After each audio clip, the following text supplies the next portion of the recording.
Okay, this guy, he's got a seriously messed up problem, and trust me, you're gonna wanna stick around for this one. Every single time he falls asleep, he wakes up right back in it, dropped into a nightmare world absolutely crawling with monsters. Place where surviving is borderline impossible, and every time he dies in there, he snaps right back to the real world. Yeah, it only gets crazier from here, so do me a favor and smash that like button so this video doesn't get buried by the algorithm. Him Woo-jin has been stuck in this exhausting loop for 12 straight years. He's gotten weirdly used to the pain of dying. But getting used to 12 years of never actually sleeping, yeah, that's a whole different monster. And real quick, hit subscribe so you don't miss a single chapter of his story. He tries to get medical help, but not a single specialist can figure out what's wrong with him. So to stop dying in that nightmare hellscape, he's forced to study and master everything he can: weapons, martial arts, jungle survival, military tactics. Basically any skill that buys him even a little more time before he bites it again. And thanks to all that grind, he starts dying way less often. Stick with me because this is exactly where it starts getting good.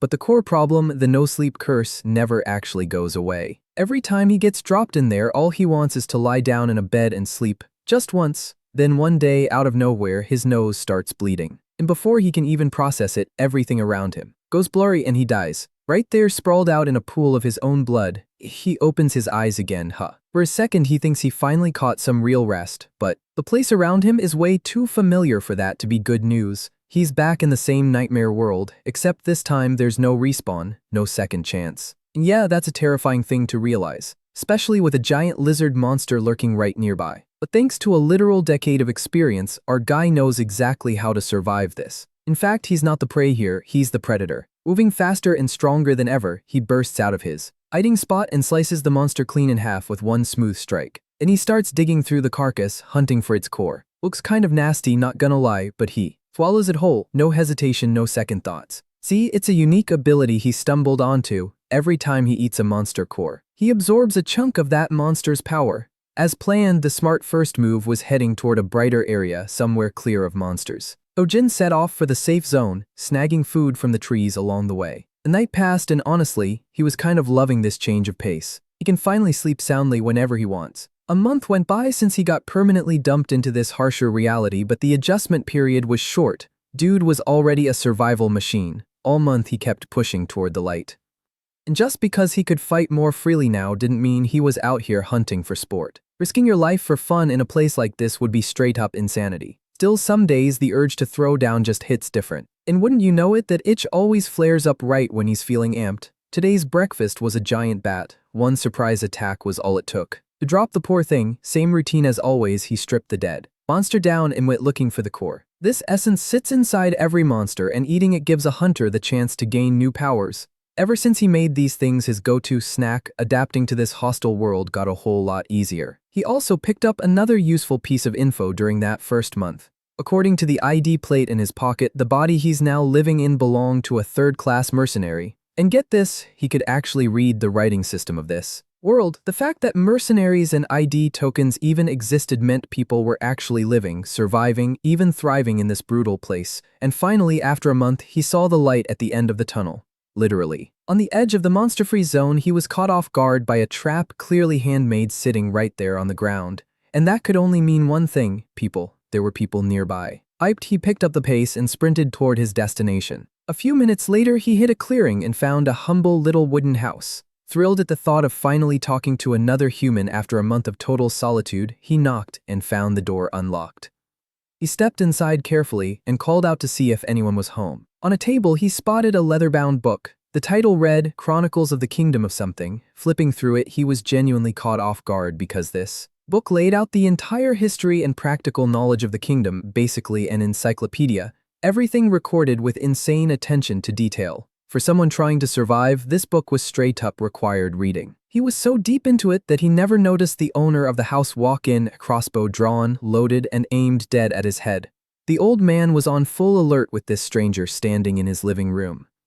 One wrong move and he wouldn't hesitate to put a bolt straight through the intruder's head, and while Jin was genuinely happy to see another human after so long, he knew he probably looked like a flat-out burglar. He threw his hands up to show he meant no harm. He just found a house out in the middle of nowhere and wandered in out of curiosity. The old man wasn't buying any of it and shooed him out like an unwanted stray cat. Jin didn't want to start a fight, but before leaving there was something he had to ask. He wanted to borrow the book. He really wanted to read it, and if it came down to it, he was willing to pay a fair price. The old man asked what he'd do if the answer was no. Jin answered honestly. In that case, he wouldn't hesitate to just take it by force. His hand drifted toward his sword, which instantly put the old man on edge as he gripped that crossbow even tighter. They sized each other up for what felt like an eternity. Jin had no real read on how dangerous the old man actually was, but something told him he'd never lose. Finally, the old man lowered his weapon and things cooled down. He figured a common thief wouldn't bother negotiating over a book. He introduced himself as Hector. Jin went to introduce himself too, but his name was pretty unusual and a mouthful to pronounce out here, so he just went by Jin. Hector got that the kid wanted to read, but the book mattered to him too. He couldn't just hand it over to a total stranger.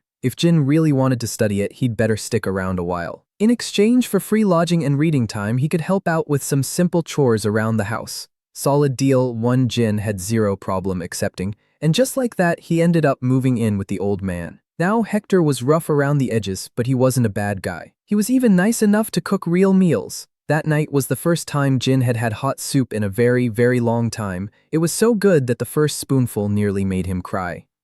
For a second there, he wondered if Hector was secretly an angel in disguise. The old man headed out to hunt at the crack of dawn. He mentioned he was scouring the forest for revenge, hunting the monster that killed his companions. Hector came across as a hardened warrior, strong, stoic, the whole package. So seeing him visibly nervous before heading out was a little concerning. Whatever he was after had to be one seriously powerful beast. Once the old man left, Jin sat down with the chronicles and soaked up every scrap of info he could.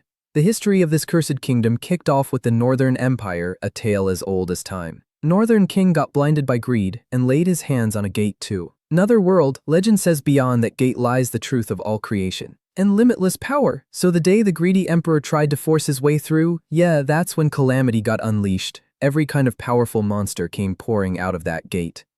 With their numbers and raw strength, it only took 9 years to turn the entire northern region into a demonic kingdom. To fight back, humanity bundled together countless scattered factions into the Alliance of Order and built a barrier to halt the demonic kingdom's expansion. Alright, that's enough history for today. But just like Jin figured, that book was an absolute goldmine of useful intel. According to the records, the deeper you venture into the kingdom of Moniako, the stronger the monsters get. And Jin's own experience backed it up. The monsters he ran into were noticeably weaker the closer he got to the light. While he was busy chewing on all this new info, Hector came sprinting back to the house. Jin was sitting there wondering just how deep into the demonic kingdom he actually was. While Hector was running for his life, how strong is it out there, really? Well, exactly one chance to find out had just landed in his lap. A pack of werewolves had flipped the script on the old man, turning the hunter into the hunted.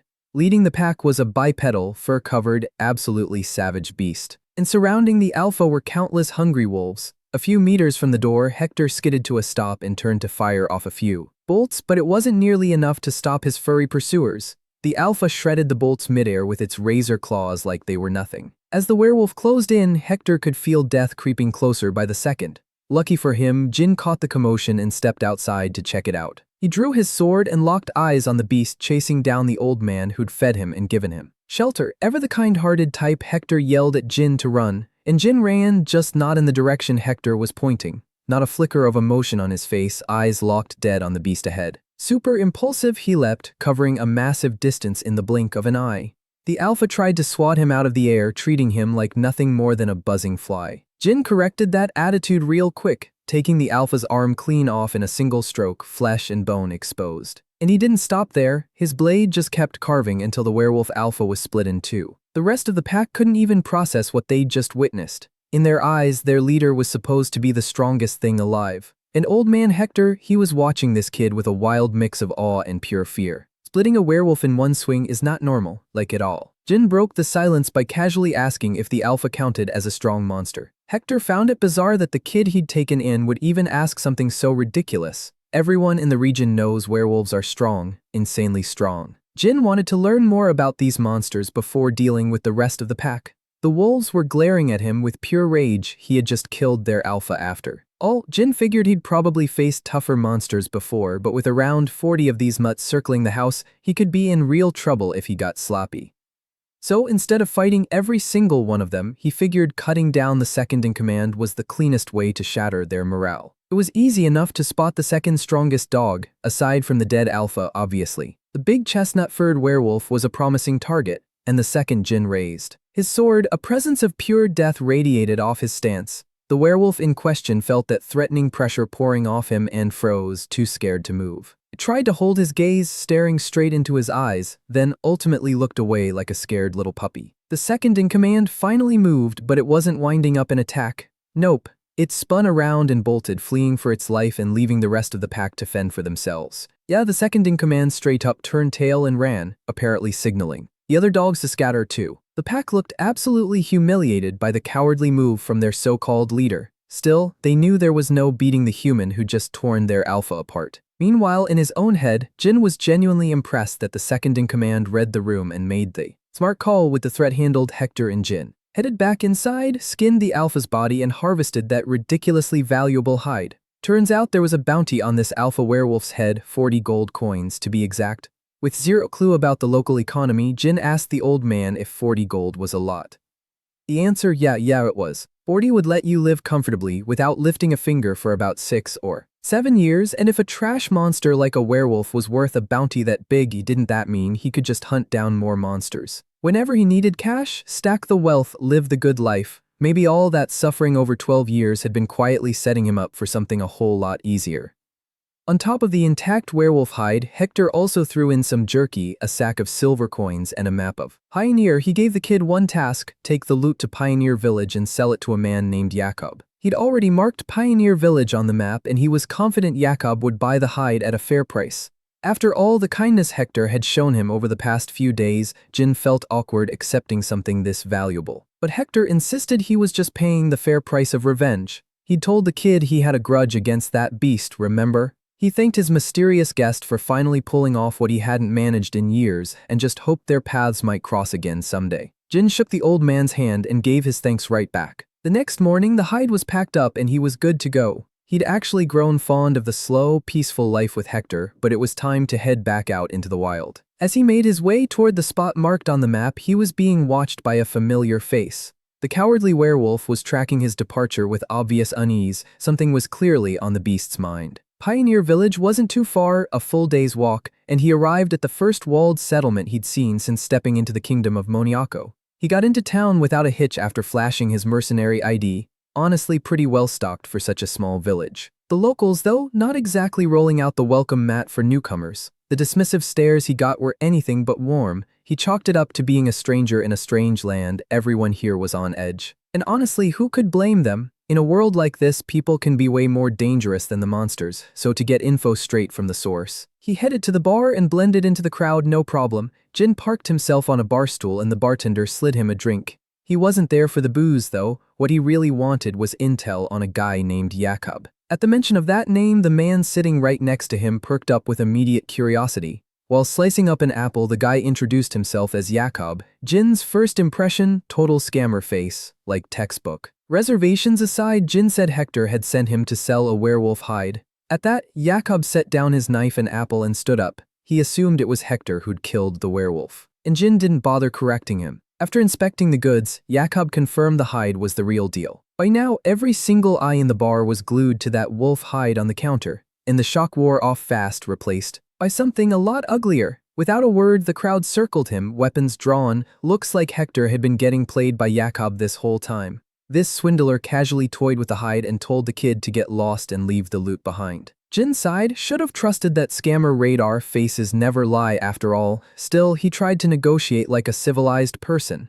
Jakob was getting irritated that the kid wasn't taking the hint. Truth is, old Hector had basically been an investment. Keeping him alive out in the woods and selling him supplies had been running at a loss. And conveniently, this hide would just about cover all those built-up losses. For a second, Jin seriously considered just killing the bastard right then and there, but he held back. He didn't want to end a human life over something as trivial as a bit of pocket change. He genuinely planned to walk away and let it slide, because that's the kind of guy he is. That plan lasted right up until Jakob pushed his luck and dumped a full beer over his head. The scammer had finally done it. Okay, now it's serious. Jin stood up, sending the barstool clattering to the floor. Then right past the thugs trying to mad dog him into submission, he walked straight toward the door. Jakob looked pretty pleased with himself, scared the kid into giving up the goods, right? Wrong. Jin was only heading to the door to grab something heavy and barricade it shut. He turned back toward Jakob and proceeded to teach the lowlife a lesson. If you're gonna swindle someone, go for the throat, don't stab them in the back. Scammer laughed, completely clueless about what was coming. Figuring the kid had a death wish, Jakob ordered his thugs to swarm him. Jin let them come to him, faster and easier that way. Trust me, guys like them weren't going to leave him with a single ounce of regret.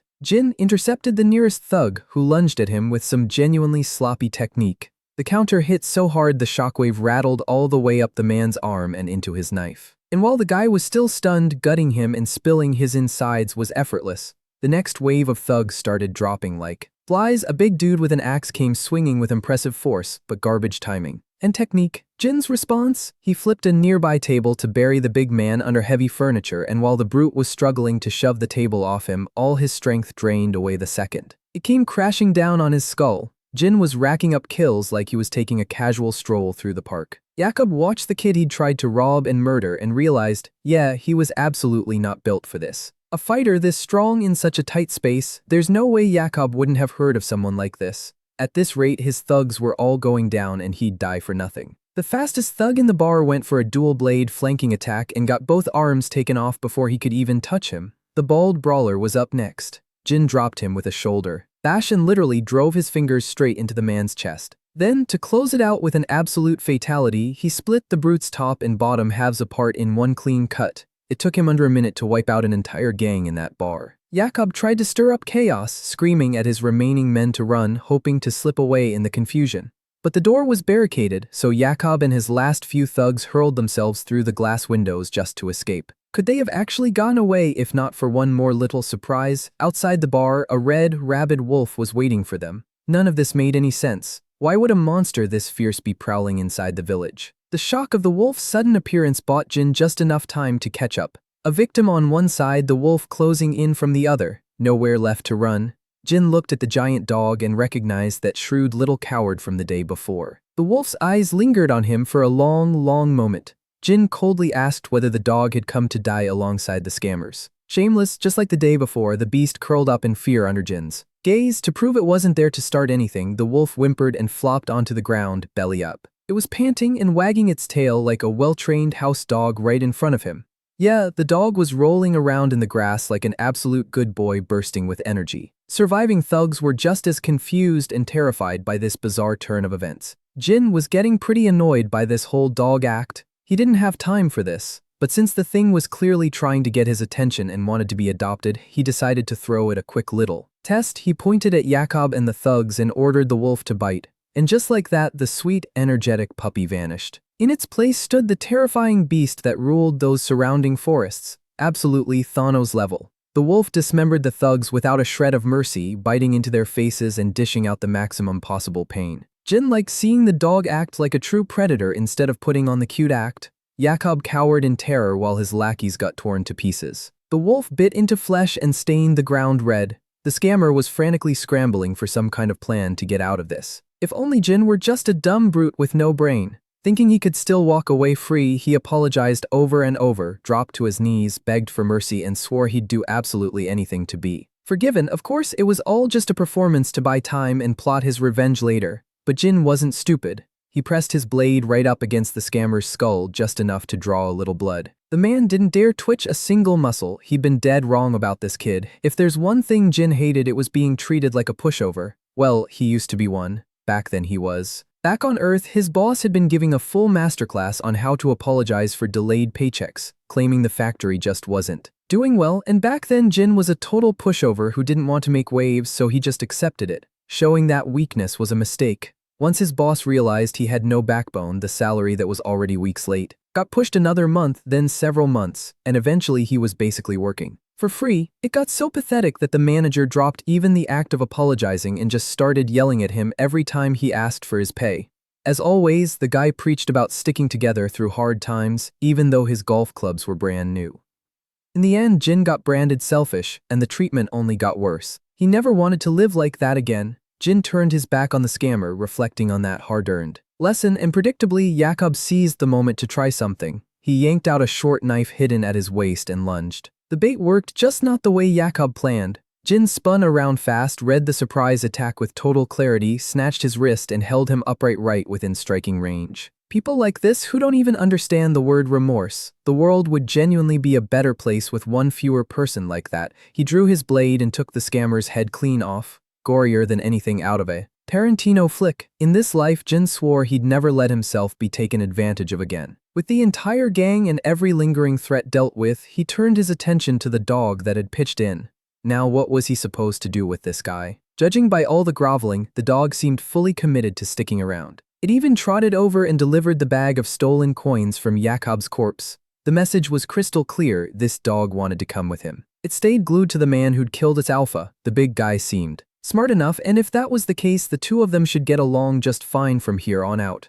After the massacre, Jin checked into an inn with a room big enough for his new furry companion, and once again he sank into a deep, restoring sleep. Nothing beats those quiet, early morning hours. He felt refreshed, like he could fly. After stretching out his body, now buzzing with energy, he headed out to a nearby stream to wash his blood-soaked clothes. And while scrubbing out the stains from yesterday's fight, he had a thought. Hold up, he'd just killed a person for the first time. Actually, he'd wiped out an entire gang. And the thing that surprised him, he felt zero remorse, none whatsoever. Sure, the people he killed were scum, but that wasn't the real reason. Instead of guilt, the feeling washing over him was the same one he got while hunting monsters. It was this intense, indescribable rush, almost like something inside him was shifting. Maybe he was cursed, but honestly, survival was what mattered right now. One thing was certain: his life in this nightmare world was going to look nothing like the miserable existence he'd led back home. No more swallowing absurdities, he'd live in abundance. That was his mantra from here on out. Heading back through the settlement, he set off for the next human town nearby, Pioneer City 5.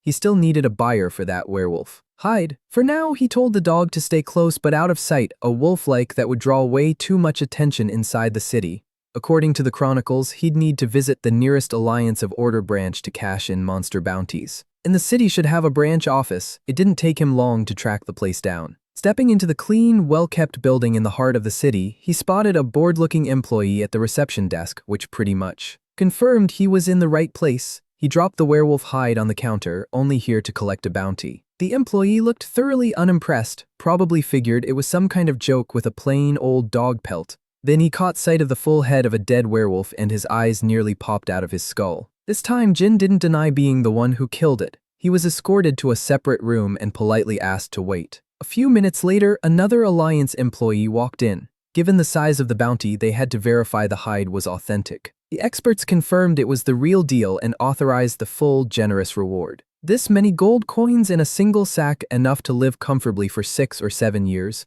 It didn't feel real until he saw those gleaming coins with his own eyes. His hands were actually trembling. Different rush than hunting, sure, but money's a good thing no matter which world you're living in. And while he was already daydreaming about prosperous days ahead, the man who'd processed his reward asked if he'd be interested in taking on another job. Sounded like a chance to stack even more cash. Apparently, a monster had recently moved into a nearby quarry and was causing all kinds of headaches. Because of it, the workers couldn't keep operating the quarry.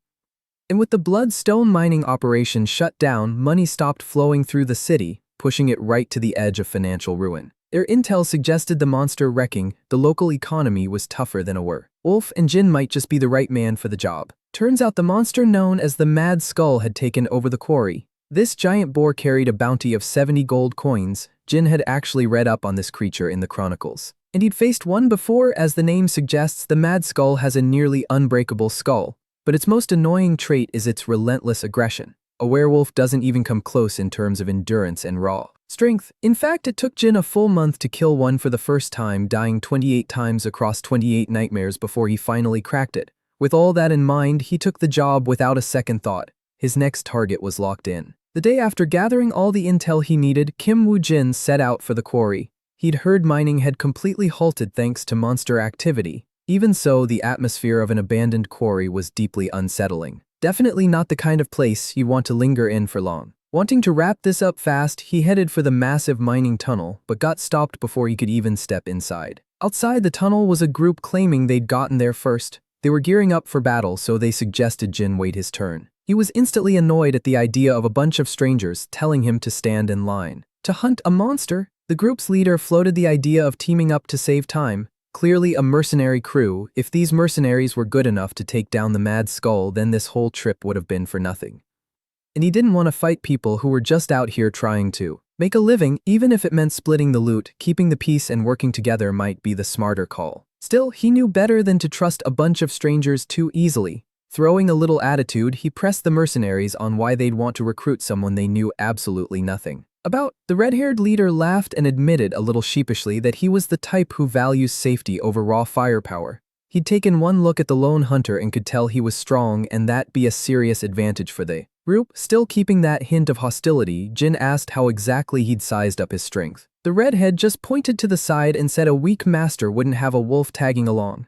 The mutt was busy licking the face of one of the mercenaries, a gorgeous blonde woman. She pointed out that not even the Alliance of Order had ever managed to tame a proud, independent wolf before. Jin had specifically told that mutt to stay hidden, and here it was licking some pretty girl's face. Honestly, same though, he quickly figured out why the mutt had disobeyed. It was the meat. This shameless creature had the audacity to chow down on the kind lady's meat, when Jin himself still hadn't even tasted cooked meat in this world. Mutt must have read his mind. After taking a big bite, it launched the saliva-covered chunk of meat straight at its master. Everyone just stood there in stunned silence at the absolutely unhinged scene playing out in front of them. Jin was annoyed that his new pet expected him to bite into pre-chewed, contaminated meat. Still, even slathered in wolf saliva and dirt, it sat perfectly on the ground, just waiting to be eaten. And his body started moving without permission, reaching for that filthy meat. It had been way too long since he'd had real cooked meat. His mind was screaming no, but his body was running full autopilot, and right before his last shred of human dignity could disappear forever, a kind hand stopped him just in time. The lady who'd given the meat to the mutt handed him a fresh piece, neatly wrapped in cloth. And in that moment, the starving Jin began to believe in gods. In this cruel world, he'd finally found a beautiful goddess to put his faith in, the goddess of meat. After a quick exchange with the crew, the whole group filed into the mining tunnel, lit up by glowing magical crystals. Jin was still savoring the last traces of his lunch, delicious, flavorful, a little spicy. Didn't even compare to the monster meat he'd been choking down just to survive. The goddess of meat turned toward him, and they finally got to some proper introductions. Turns out the redhead's name was Jonathan, captain of the Black Marlin mercenary group, and the goddess, her name was Claire. Woo Jin gave his full name, then caught himself and just went with Jin to keep the pronunciation simple. When the group reached a wide open clearing in the middle of the mining zone, Jonathan called a halt and got to work. Everyone knew their role and ran it with clean efficiency. The trap team set up the nets while the spear team moved into their assigned positions. As for Claire and the captain, they had a very important job of their own. Jin watched as the air around the two of them turned subtly lighter, almost humming with life. Claire cracked open her grimoire and gave him his first real look at magic in action. The chronicles had mentioned magic in this world, but seeing it live was a completely different experience. Invoking her own name like an incantation, Claire called on an unknown power through what looked like a kind of prayer. With a chant and a set of magic circles, she cast a light step enhancement on the captain, Jonathan. Jonathan soaked up the benefits of Claire's magic with a grin, as reliable as ever. She warned the captain he had a maximum of 5 minutes, minimum of 3. His was the most dangerous role, so everyone else needed to be ready. After a quick dynamic stretch, Captain Jonathan sprinted deeper into the mines to lure out the mad skull. Jin was genuinely impressed by how much the captain's speed had spiked. Magic was seriously cool, and right then he caught a sudden itch to learn how to use it himself, just like Claire. While the captain was gone, the chain of command and discipline held rock solid. A well-run operation all around. Everyone knew that if one person slipped up, the whole crew could be dead in the blink of an eye. The mercenaries planned to lure the monster into the trap and dump all their firepower on it at once. Not a bad plan, except Jin had his doubts about whether it'd actually hold up against a monster like the Mad Skull. A few minutes later, the sound of the captain's footsteps came rushing back. Jonathan flashed the trap team a signal to get ready while he smoothly fell back to base. The trap team yanked their nets with everything they had, and it stopped the Mad Skull's charge cold. Every rope was held by multiple pairs of hands to keep the trap locked tight. Once they were sure the giant boar was caught, the mercenaries pulled out their spears. They hurled them like harpoons, punching straight through the monster's thick hide. The pain of all those sharp points piercing its skin made the boar let out a horrible, grating roar. That made the trap team waver a little, but they held firm. Driven by pain and pure aggression, the Mad Skull surged with way more sudden force than anyone expected. Jin watched, fully on alert, as the entire trap team got launched clean through the air. In raw brute strength, the beast just overpowered the whole mercenary crew. As they slammed into the ground, the team scrambled to find their footing. But the gaps in key spots let the beast break free, and immediately it charged straight at the team that had dared to chain it down. Claire was directly in its line of sight. Alarmed, she rushed to prepare a spell to repel the monster. And Jin was not about to let the woman with the most delicious meat get bowled over by a reckless boar. Without a second of hesitation, he stepped up to face the mad skull head-on.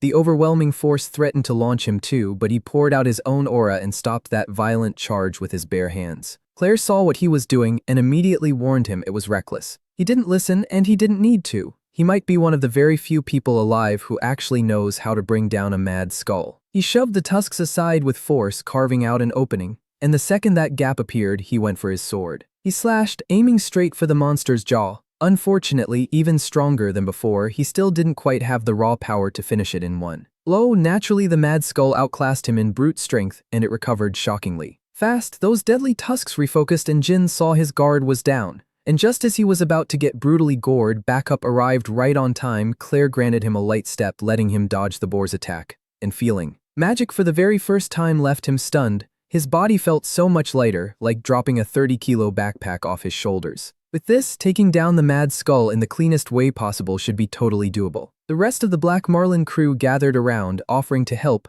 but Jin calmly told them to step back. For now, dismantling this pig would be a lot cleaner done solo with nobody getting in the way. From experience, hunting a mad skull is surprisingly simple once you know the trick. Despite the intimidating name, at the end of the day, it's just a really, really big pig. Sure, it can run in a straight line at blistering speed, but its lateral movement, absolutely terrible. As they pushed out of the tunnel, it kept slamming itself into the walls over and over. Managing its aggression while sliding side to side is the easiest way to completely shut down that seemingly unstoppable charge. After making the beast embarrass itself a few times, Jin kept pressing his agility advantage. In a desperate move, the mad skull tried to bite him way too slow. For phase 2 of the hunt, you've got to treat those tusks like long swords, basically the monster's hands. Except these weapons can't be cut by a blade. The real juicy target sits right between those tusks, the monster's weak point, the nose, and with a perfectly timed strike, he drove his blade in and split that big nose right down the middle. He already knew a rampage was coming after a hit like that, but the wound only intensifies with every move it makes. Eventually, attacking becomes impossible. Once the mad skull was worn out and bleeding heavily, it'd be time to finish dismantling the beast. Jin kicked off the massacre with the hind legs, cutting them out to kill its mobility. Once all 4 legs were out of play, the thing couldn't even stand, forget attacking. After immobilizing and carving up his prey, a deeply unsettling smile crept across his face. The mercenaries had been watching the whole fight, worried about the lone outsider. Then they saw the aftermath of the mad skull's last desperate bid for survival, and it made them tremble. Claire wanted to rush over to make sure Jin was okay, but the dog stopped her. No need to worry, no need to intervene. He came strolling back with no mad skull in sight and his mouth suspiciously covered in blood. This guy just couldn't resist snacking on some monster essence on the way back. The mad skull problem was officially solved. All that was left now was to report back. Captain Jonathan had been a mercenary for a long time, and he'd never once heard of anyone taking down a mad skull solo. But while everyone was celebrating, the dog suddenly growled and snarled at something up ahead. Another mad skull emerged from the mining pit, and there were more behind it. One of these things was already a nightmare, multiple would be impossible. Being a seasoned mercenary, Jonathan composed himself, grabbed his weapons, and ordered his men to brace for battle. But before things could kick off again, Claire stopped the hotheads. The mad skulls that had emerged from the pit were a worried father and 2 piglets. These little chunky crybabies were honestly adorable. The father was clearly upset, but he wasn't acting aggressive. If anything, he was backing off, retreating with the babies. They must have seen exactly what this human could do to their kind and decided they'd very much like to keep living. A whole family of mad skulls had apparently taken over the quarry to raise their young. Now the captain felt a little bad about breaking up a family, but he was also relieved they could wrap this up somewhat peacefully. As night fell, the mission was complete and the victorious crew headed back to City 5. The Black Marlins gathered at the local tavern to celebrate a clean hunt with no serious injuries. And then the moment of truth arrived, the greatest climax of any hunt. Time to enjoy the fruits of their labor, time to reveal the reward. Everyone raised their cups as Claire counted the money bags. The bounty was supposed to be 70 gold coins, but there were way more than 70 sitting on that table. Captain Jonathan proudly announced he'd squeezed extra cash out of the Alliance of Order by kicking up a fuss over their inaccurate mission intel. They'd been sent for 1 mad skull, but there were 2 adults and a couple of piglets in there. He used that as leverage to demand a bigger payout. He negotiated the original 70 gold bounty all the way up to a solid 100. Gold coins. Jin asked how he pulled that off since technically they only killed one. Captain revealed with a proud grin that he just told the Alliance one tiny little white lie. His crew approved of the method wholeheartedly. If they don't catch you, whatever you say becomes the truth. Out of nowhere, Jin had stumbled onto some genuinely fun people to run with. Jonathan also announced that half of all the earnings would go to Jin. Getting half just for doing all the work? Kind of insane, honestly. The captain even admitted his entire crew would have died a dog's death if Jin hadn't been there. And since the bounty went up, there was more than enough for a solid split all around. Even if the trap had been a little shaky, that buff was a massive help in dropping a monster that fast and that strong. He had no problem accepting his share. It was honestly all thanks to Claire's magic. And in the spirit of celebration, he even offered to cover everyone's drinks for the night. Put simply, the Black Marlins drink a lot. Their captain was downing liquor like it was water. While the boys were getting loud, Claire quietly gathered her things and headed for the door. When Jin asked where she was going, Claire said she was off to practice magic. Curious about this mystical world, Jin followed. Claire found a quiet spot just outside the city, slipped off her outer layer and settled into her form. The world's mana danced around her tired body, replenishing the energy she'd burned through all day. Jin was impressed. With Claire's help, maybe learning magic was actually within reach for him too. When he brought it up the next day, Claire was surprisingly open to teaching him. She agreed without much fuss. She'd been wanting to give him something as a gift anyway, so this was the perfect chance. When the Mad Skull had charged her down, Jin had jumped into action, unlike a certain useless captain. And he made sure Jonathan heard all his complaints about not protecting the mage. The captain cut in, warning Jin that learning magic doesn't happen overnight and that they'd be leaving Pioneer City 5 in 2 days. Still, Jonathan didn't see why a monster hunter this strong would waste his time with a crew of average mercenaries. He figured a lone wolf usually prefers to roll solo, so meddling in his journey would feel like overstepping, but they'd read him completely wrong. Jin had nothing planned for the future, but the captain was making him feel like he had to keep up appearances. Leaning into the lone wolf image, he asked where the Black Marlins were headed. They had a big job in Pioneer City 4, so their destination was already locked. Glancing off to the side, Jin casually mentioned that, well, he just so happened to be heading that exact same way. This guy, he just wanted to learn magic, and he was a terrible liar. Claire and Jonathan had played him perfectly and made tagging along feel like his own idea. He was hooked. They acted genuinely grateful to have such a reliable ally on board, welcoming Jin with open arms. And truthfully, Jin didn't mind feeling welcome. The next destination was set. The trip to City 4 was pretty uneventful. The Black Marlin caravan kept a steady pace. Traveling with them was a Tarrasque, a monster selectively bred as a means of transport. One of the very few monsters humanity has actually domesticated and raised. Jin had read about them in the chronicles. Given their size, using one as a pack animal instead of a horse made a ton of sense. Over the long trek, Captain Jonathan did a solid job keeping morale up, and at night Jin would join Claire in her meditation ritual, pushing himself to grasp something new every time. There are plenty of reasons learning something this foreign is so hard. What Jin found toughest was the relentless, repetitive grind at demandade. In any skill, there are parts where growth only comes through raw practice, and progressing in that area tends to feel like banging your head against a wall. In some cases like his, a plateau is very real. Doing the same thing over and over with no results was genuinely painful. Even so, he was used to that kind of pain. Jin pushed through. He hadn't died over and over again, enduring 12 years of suffering in the demonic kingdom just to fold now. In one cold night while meditating alone in the silent forest, he felt his very first spark. Claire spotted it from a distance and came over to congratulate him with a beaming smile. It had taken Jin 10 full days just to feel the tiniest flicker of mana. The process was difficult, to put it lightly. Claire admitted his progress was slow, but progress is progress, no matter how small. Some people with zero talent go their entire lives without ever feeling a drop of mana. For the second stage of his lessons, she pulled a small flask of blue liquid out of her bag. She poured the shimmering stuff into a metal cup and slipped on her gloves. Preparations done, time for Jin to take off his shirt. Not knowing what was about to go down or where exactly that gloved hand might go, Jin's imagination started running wild before he could stop it. After peeling off his shirt, Claire dipped 2 fingers into the sticky substance and got to work. She used it to draw an elaborate magical construct across Jin's back. This would make it possible to inject mana into him and carve out a pathway. Once the structure was firmly connected, the injection process began. Claire manipulated the magic circle inside the construct, letting it float just above his skin. And the moment she gently pushed her energy into it, Jin went on full alert. The sensation was completely different from the faint breeze he'd felt while meditating. Deep inside his body, he started to feel something thicker than blood flowing through invisible channels. Once again, she congratulated him on taking his first major step into the world of magic. There are 3 fundamental stages to handling magic. The first is simply sensing mana, the next is storing that mana inside the body. And finally comes the actual use of magic in its infinite forms. Since Jin had cleared the first stage, they could move on to the second, which Claire would handle by controlling the mana and pushing it toward his heart to give it a boost. Better if he held his breath while absorbing the sensation, to build a proper vessel for storing more mana in his body. Once her prep was complete, she injected a massive amount of mana into his channels, channeling it straight toward his heart.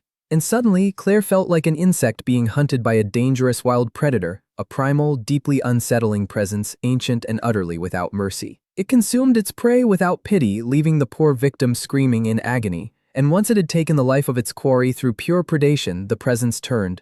It stared deep into Claire's soul with 100 eyes. She snapped back to reality, shaken to her very core by that ominous energy. Claire tried to cut off the mana infusion, but she couldn't. Her own mana was draining away at a terrifying rate. At this pace, she'd be swallowed into nothingness. Fortunately, the dog had been watching the entire process. Sensing the danger, it wrapped its tail around Claire and yanked her away. If not for the red wolf, she would have been left a dried out husk. She owed the clever big guy big time for that save. When Jin snapped out of the draining trance, Claire had collapsed to her knees. He rushed over, concerned, while she was still dazed, shaken by what she'd seen. There was no doubt about it. That horrifying vision had come straight from Jin's mental world. A mental world manifests when a person's power and nature take on a tangible form, and they're different for everyone, shaped by the life they've lived. What kind of life had this man lived for something so ominous to be living inside his? Concerned and deeply curious, Claire asked him a question that needed an honest answer. She asked if he'd ever eaten an internal core. Jin wasn't familiar with the term, so he wasn't sure how to respond.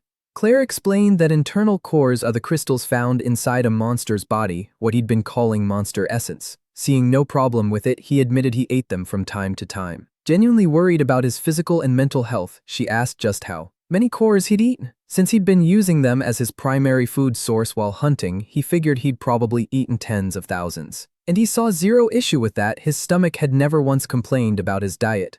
Well, normally, humans who eat an internal core either die or turn into monsters. By definition, karma means retribution. It's also the name of the turbid energy that saturates the demonic kingdom. Living beings that absorb it develop strange abilities and anomalies all over their bodies. Build up enough karma and a core can form, and that's how a monster core is born. Over the next few days, Claire kept a close eye on Jin. A certain possibility was gnawing at her. There exist beings in this world some call dark priests. When the gate to another world opened and malicious karma flooded the land, some humans followed the monsters and absorbed that karma into their own bodies. They hailed the beasts as angels, ritualistically ate monster cores, and sacrificed their own kind. They were dangerous. Jin's confession reminded her of those madmen. Just like the dark priests, he'd eaten monster cores, tens of thousands of them. Still, if he really were a dark priest, he wouldn't have so casually admitted to something that taboo, and he definitely wouldn't have exposed his mental world to a stranger. Those strange quirks only made him more of a mystery. And even setting aside the danger of monster cores, it's baffling why anyone would pick up something that disgusting, let alone eat it. Honestly, Jin had just watched other monsters eat their cores and copied them. Not exactly a deep mystery. Now that he wasn't hiding his less than healthy eating habits anymore, Claire pleaded with him to stop putting himself at risk, to quit snacking on karma-filled cores unless he actually wanted to die. Jin heard her out, but he was a living, breathing, perfectly healthy counterexample standing right in front of her. Clearly her info wasn't as airtight as she thought. But if she was even partly right, then his lack of guilt after killing people and his hunger for a good fight might actually be tied to his diet somehow. He calmed her down by saying he'd try, but Claire already knew this guy wasn't going to stop. So she warned him that it wasn't just his life on the line, he was also sabotaging his own potential for magic. And that made him pause. This man literally prioritizes magic over his own life. Claire explained that in his current state, mana manifestation would be tough to pull off. Fortunately, he should still be able to use mana arts. And the second he heard an unfamiliar concept like that, Jin's curiosity instantly ignited. A few days later, the Black Marlin mercenary group rolled into Pioneer City. Stepping into the main plaza, they joined a crowd of armed people who all looked like mercenaries. Given the scale of this mission, the number of bodies wasn't surprising. And on top of that, the entire operation was being overseen by an actual Holy Knight. With an imperious expression, the crowd parted to make room for Holy Knight Raymond and his men. Jin studied the white-haired man with an evaluating eye. This guy carried an intense aura that couldn't even be compared to any common mercenary. One thing was certain, this was no ordinary human. Beyond the leadership, the crowd of mercenaries had also been drawn in by the mission's contractor, the Golden Bug. Based on the name, Jin assumed they were being sent to kill some kind of insect-type monster. Claire was honestly surprised he didn't know who the Golden Bug was. He was widely regarded as the greatest business mind in the demonic kingdom, a magnate who owned countless assets, easily one of the wealthiest individuals in the entire world. But not long ago, the Golden Bug died under suspiciously sudden circumstances. Rumors swirled that he'd been assassinated, though there was nothing concrete to back it up. So if the Golden Bug was dead, why had so many people gathered? Well, the Golden Bug had left behind heirs. They'd inherited the magnate's legacy and fortune, and someone had to move that enormous wealth to a safer location within the city barrier. Along with a bunch of other mercenary crews and lone wolves, the Black Marlins answered the call to escort an incalculable pile of riches. No wonder such a massive crowd had gathered. They'd arrived just in time to get called in. Captain Jonathan excitedly shoved Jin toward the front, eager to capitalize on the moment. Standing before the Holy Knight running the mission, Jonathan proudly introduced Jin as the best member of his group, even name-dropping their feats of killing a mad skull and taming a werewolf.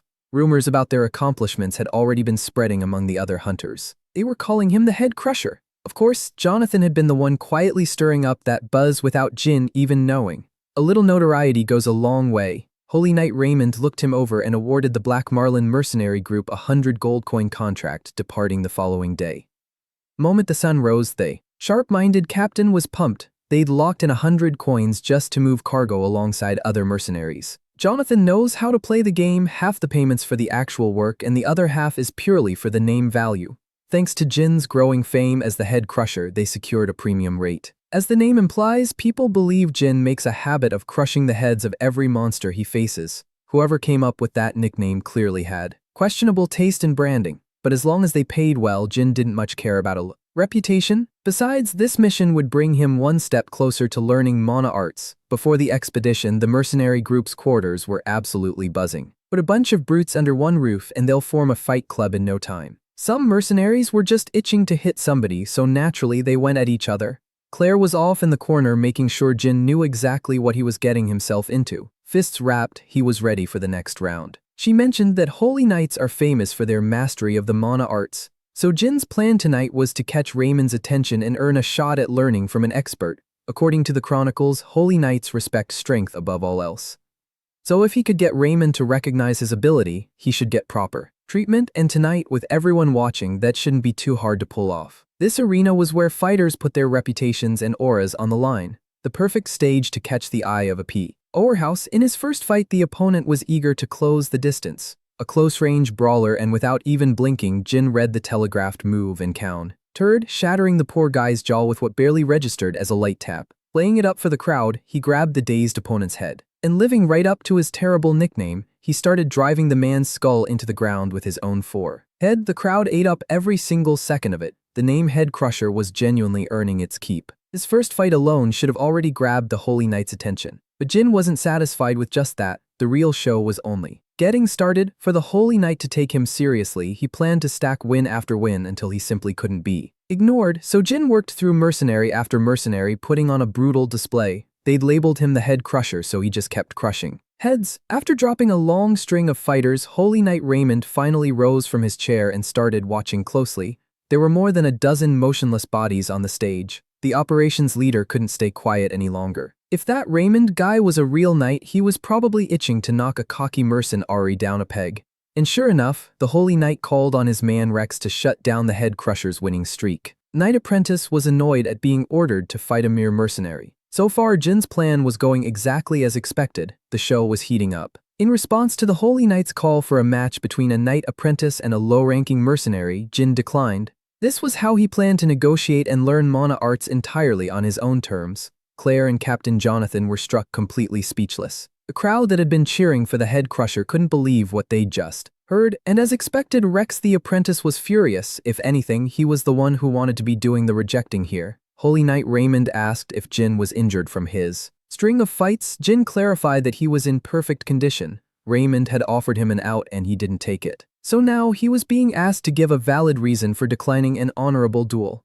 Jin stated flat out that he was just a humble mercenary chasing power and money. He couldn't risk his well-being fighting a knight apprentice for free. Instead of a pointless duel, he wanted to make a bet. But for a bet to work, both sides have to put something of value on the table, and it was hard to imagine what a holy knight could possibly want from a mercenary. Jin admitted he wasn't important enough to boost anyone's reputation, but he did have an enormous pile of money stacked up from all the bounties he'd collected. The crowd burst out laughing at his insane proposal. The idea of wagering money against a holy knight who literally lives and dies for honor was undeniably bold. Offended, Rex was ready to leap into the arena and knock him out on the spot. But Raymond stopped him and refused to put any money on the line. Instead, he wanted Jin to waive any claim for damages suffered during the fight. Clearly, Raymond intended to test him very, very seriously. And that suited Jin just fine. He wouldn't risk his hard-earned cash and he could beat on an arrogant knight to his heart's content.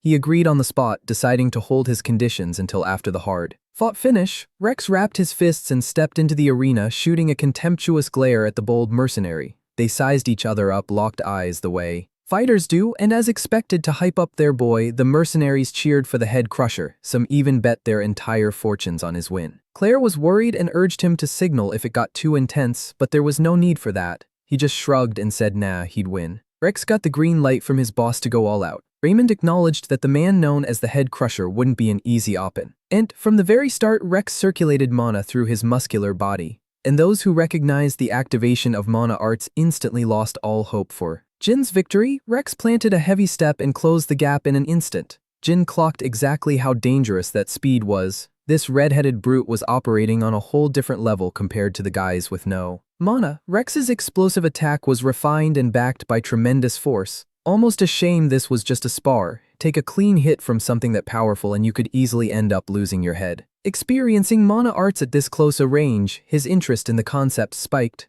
Rex caught him off guard and broke his balance, forcing Jin to block a direct punch with both arms. The excess power sent him sliding across the floor. He nearly got knocked clean out of the makeshift arena. Rex felt pretty good after that. Despite Jin's growing fame across the kingdom of Moniako, all Rex saw in front of him was a wild beast who dared to disrespect the honor of a holy knight.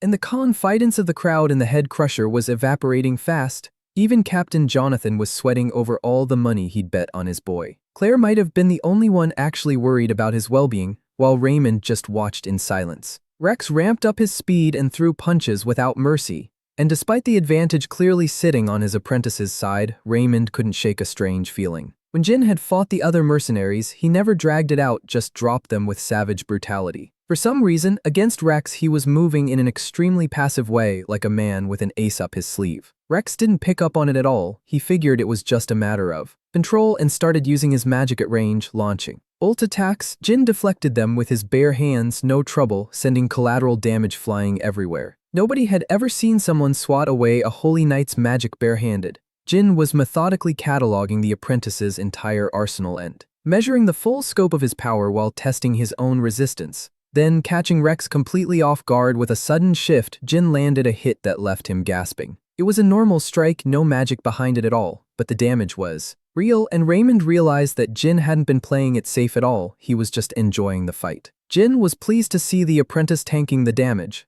Maybe he could build up his own resistance using magic too. This had officially stopped being an honorable duel. Jin was about to run an inhumane experiment in front of everyone. How many hits can a mana practitioner take before going down? Let's find out. But before he could keep wailing on the poor kid, Holy Knight Raymond called a fight and conceded on his apprentice's behalf. His little wish had barely gotten started, but the Holy Knight killed the vibe and had to step in. Even so, the plan was a complete success, and the mercenaries celebrated the victory. A disgusting sound of chewing echoed through the night. The Golden Bug's eldest son, Derek, and his second son, Cedric, were stuffing themselves with every kind of meat imaginable.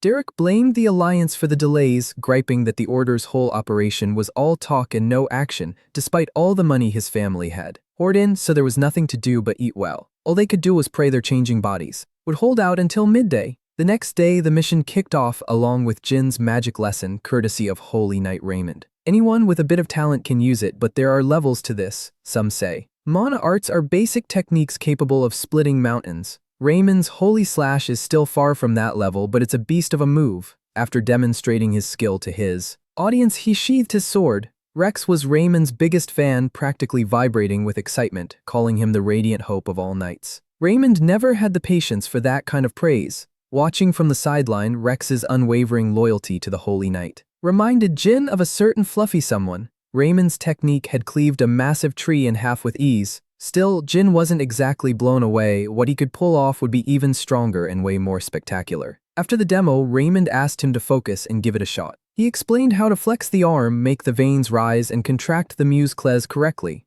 Jin needed to visualize the mana inside his muscles. Up to that point, it was all very similar to what Claire had already taught him. And surprisingly, following the steps gave him access to a deep wellspring of mana inside his body. It was a calm, gentle flow, no doubt about it. This was the mana he'd drawn from Claire. But the moment his will touched that source of power, something abruptly changed. Raymond had been focused on teaching him about gradual consumption and acclimatizing the body when he noticed the peculiar power radiating off his student. It was hard to believe a common mercenary could manifest mana arts right after witnessing them just once, but more importantly, this guy's mana was definitely an anomaly. Dense, ominous, almost suffocating. Mana arts take their color and form from each person's mental world, and power this sinister is a direct reflection of the very essence of that person. Even a holy knight like Raymond had never seen anything like it. Not the least bit concerned with how strange it was, Jin drew his sword, infused it with his dark mana, and ran through some of his movements with flawless execution.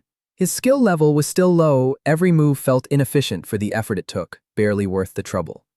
But that's the kind of thing practice fixes. More than anything though, it just felt incredible. He couldn't wait to try this flashy stuff out in a real fight. For this mission, several Tarasques were deployed to haul supplies and carry VIPs on their backs. Claire had heard all about Jin's training sessions with Raymond and couldn't be more thrilled with his progress. Jin mentioned that he could actually feel the mana inside his body whenever he practiced mana arts. Claire assured him that was perfectly fine, he could just think of it as a gift. Jin still felt a little guilty about how much mana he'd taken from her, but thanks to that generous, borrowed supply, he'd managed to pick up mana arts at an impressive pace. While they were chatting, Rex butted in to say something completely pointless. He reminded Jin, dripping with sarcasm, that he should be grateful Lord Raymond would even take time out of his day for a commoner. Clearly, the knight apprentice was still stewing over that humiliating arena loss from not too long ago. Jin wasn't offended. Honestly, he was kind of into it. He'd been bored out of his skull and badly needed a distraction. If he could bruise Rex's ego again, maybe the guy would come back for a rematch. Unfortunately, Raymond was right there to defuse his apprentice and shut down any potential internal drama before it could start. As they moved forward side by side, cursing and groveling voices rang out from one of the tents mounted on a Tarasque. Leftover scraps and half-eaten plates were getting hurled out of the window while the VIPs screamed for more food. Jin was curious about all the commotion, but Raymond didn't want him getting involved with this side of things. Their employers were in the middle of one of their usual power trip episodes. Ever since the golden bug died, Derek and Cedric hadn't stopped eating around the clock. And if a new order got delayed even a moment, they'd throw tantrums like spoiled children. Raymond found it most effective to just ignore them and let them have at it. He felt deeply uncomfortable watching their voracious gluttony. And the more the food ran short, the more his unease grew. For some reason, he had this gut feeling that a terrifying monster was about to crawl out of somewhere, and when that feeling hit its peak, the giant tortoise suddenly started thrashing wildly and spiraling out of control. It let out one final roar and collapsed with a massive crash. Raymond was now picking up on that same strange sensation. He thought the sons of the late golden bug were in danger. He called Rex to his side and unsheathed his sword, letting his mana flow freely. The safety of his clients was the absolute top priority. Rex was assigned to calm the Tarasque, even if that meant putting it down, though that turned out to be unnecessary. The tent mounted on the tortoise's back got destroyed by massive dark spines erupting from within. It was shredded and torn apart, and the culprit was a grotesque creature wreathed in tentacles, with nothing but a gaping mouth and crushing teeth. Claire identified the creature as an abomination. The very thing she'd warned Jin about, a human transformed into a monster by the karma of the demonic kingdom. Raymond took a deep breath and charged the horrifically ugly thing. He unleashed a holy fire slash far more powerful than his first demonstration, sharp, brilliant, strong enough to cut clean through fat and flea sh. The abomination that had burst out of the golden bug's tent was split cleanly in half. Unfortunately, splitting that thing in half wasn't enough. Rex hadn't expected the attack coming for him, but fortunately he was strong enough to pull himself out of trouble. He carved what was left of the abomination into 3 equal pieces. But despite the severe damage, the monster was still alive, and Raymond started to panic. An enemy that can regenerate its body is terrifyingly tough to deal with. It's safe to say young Rex had zero prior experience fighting an opponent this unfair. He lost sight of the threat for just a single moment, and as a result, he was crushed into a fine mist of blood and viscera and devoured by the grotesque monster. A single human hand still death-gripping a sword that was literally the only piece left in one piece, and everyone watching. Absolutely horrified, the Holy Knight apprentice just got snuffed out, no warning, no build-up. Yeah, the kid was annoying, but nobody deserves to go out like that. Now, Holy Knight Raymond, usually stone-cold, zero expression, the human equivalent of a marble statue, but watching one of his loyal subordinates become a monster's happy meal lit something in him, and he poured every bit of that rage straight into his blade, eyes locked dead on the ugly thing chowing down on Rex's body. A holy fire slash he let rip was higher tier than anything he'd ever pulled off. Before, dude straight up dismembered the abomination, carving clean through that hardened shell like it was nothing. Raymond sprinted for its mouth, desperate to yank Rex out of that death trap. He genuinely believed his apprentice could still be saved. So he clawed and dug through the monster's throat, his pristine uniform getting absolutely wrecked. He was so tunnel-visioned on the rescue that he never noticed the abomination quietly stitching itself back together all around him. Jin clicked his tongue.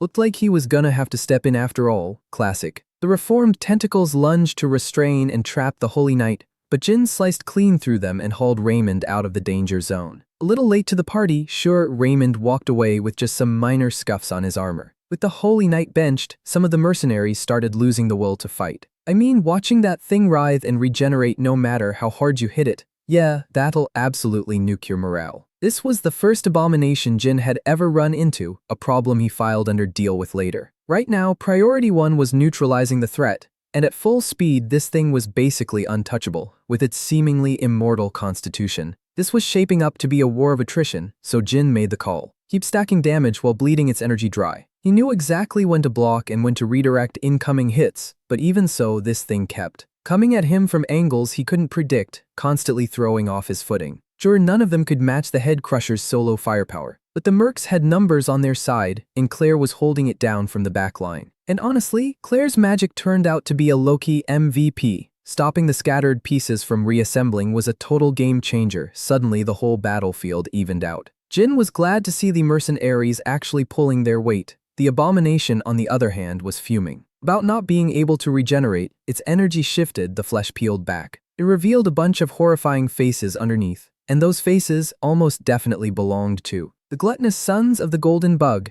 After this little form change, it sprouted more tentacles to reclaim the severed chunks being held hostage. Lucky for everyone, Jin disrupted the reintegration before the abomination could bounce back to full power. That face though, eyes blown wide, just overflowing with pure, undiluted rage. He warned Jonathan and the others to keep their distance because the abomination was getting stronger by the second, those true faces emerging. Must have triggered some kind of evolution. The plan? Just keep hitting it, pile on enough damage and the internal core eventually has to show itself. The captain assured him the mercs weren't deadweight, they'd been studying the monster's attack patterns this entire time. So Jin took the help and put his freshly learned mana arts to work. With his sword juiced up by mana arts, his speed and power both got a meaningful bump. Carving into every opening that popped up, the rest of the mercs piled into the feast. And just like Jin called it, after enough punishment, the internal core finally exposed itself, and the second he saw it, game over. He split it clean in half, shutting down the abomination's rampage for good. Everyone finally let out the breath they'd been holding.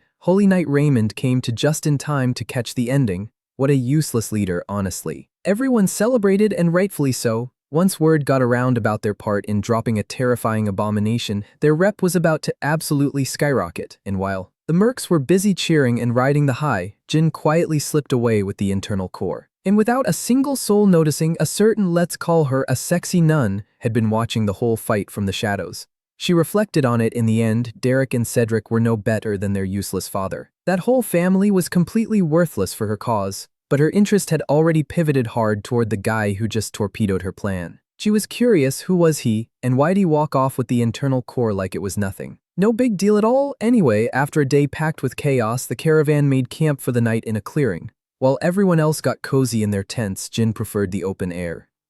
Out there, he could actually inspect the one piece of loot he'd snagged off the abomination. Once he was sure nobody was watching, he bit right into the internal core. And boom, his mind got yanked straight into a memory that wasn't his. His consciousness slammed into the body of a fat man, gagged and bound to an altar. He could hear a woman dressed in black going off about how incompetent the golden bug had been. and just a few meters away, another man in the exact same situation. If they wanted to live, the woman told them they'd better show her just how special they really were. Then she pulled out a tiny vial of some unknown liquid and let a single drop fall into the fat man's eye. The corruption ripped through his body and the pain was absolutely excruciating. A genuinely disgusting process, to put it mildly. Thankfully, Jin snapped out of that nightmare of a memory. It had felt way too real. His stomach flipped and he hurled. Apparently this doesn't happen often, but eating an internal core can sometimes hand you fleeting glimpses of the owner's memories. Now that he thought about it, these internal cores are just loaded with side effects, huh? The memory he just lived through almost certainly belonged to one of the Golden Bug's sons, so now he understood exactly how they turned into that revolting abomination.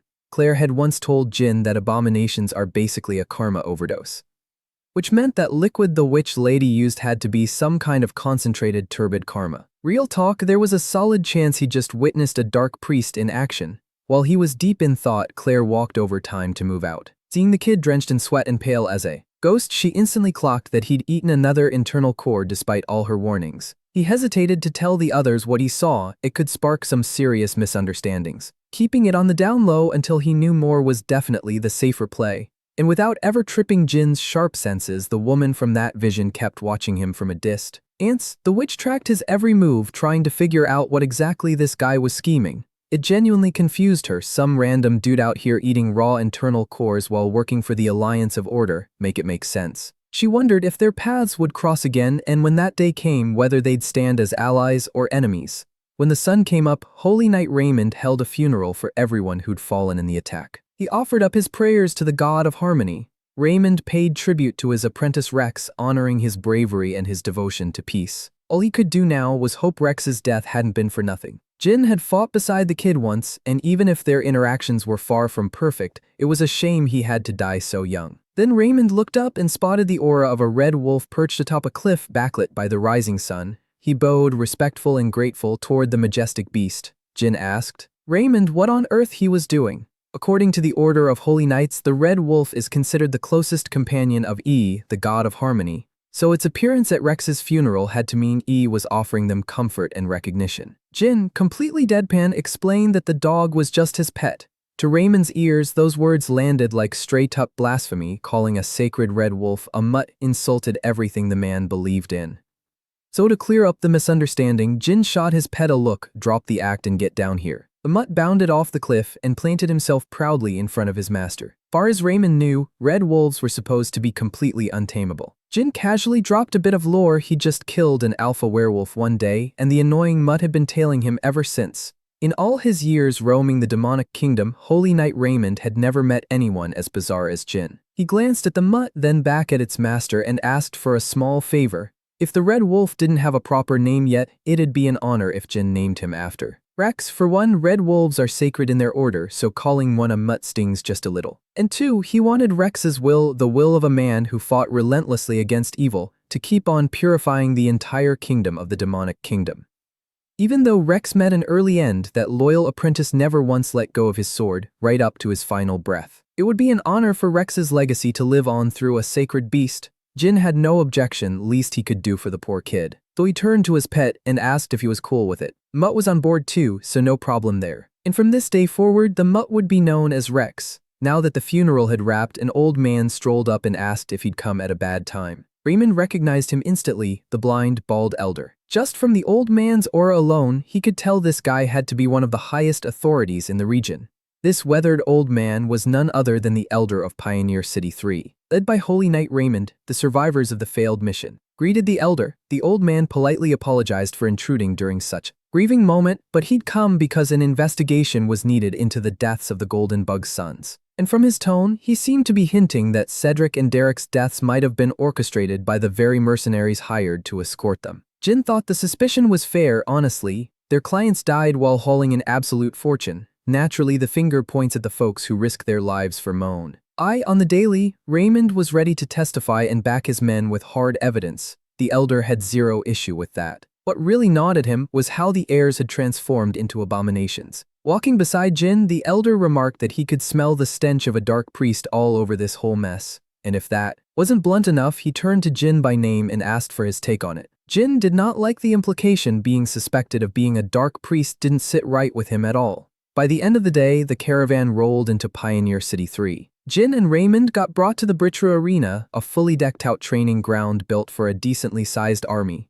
The Elder was used to gifted folks flexing their skills from a young age. Jin, though, dude appeared out of literally nowhere not long ago and had been stacking insane feats at an alarming pace. On top of that, he'd been tangled up in the biggest incident the Pioneer cities had seen in ages. So yeah, being a little cautious around a rising star like that, totally fair. Jin even admitted he probably did look suspicious. I mean, he wasn't even originally from this world. Still, the Elder asking him to fight was a bit of a curveball. Raymond objected to this so-called duel too. They'd literally just come out of a battle.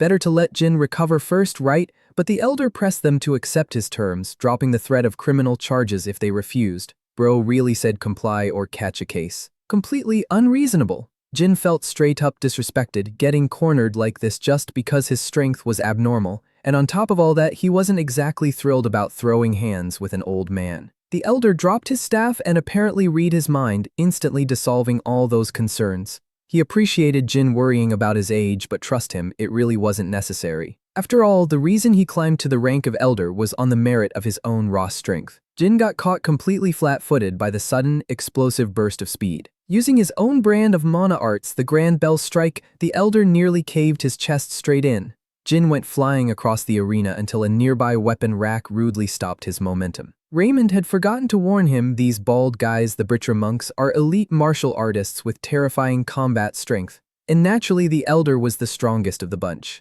Elder Bo was amused, watching the Holy Knight look so anxious to jump in and help the mercenary.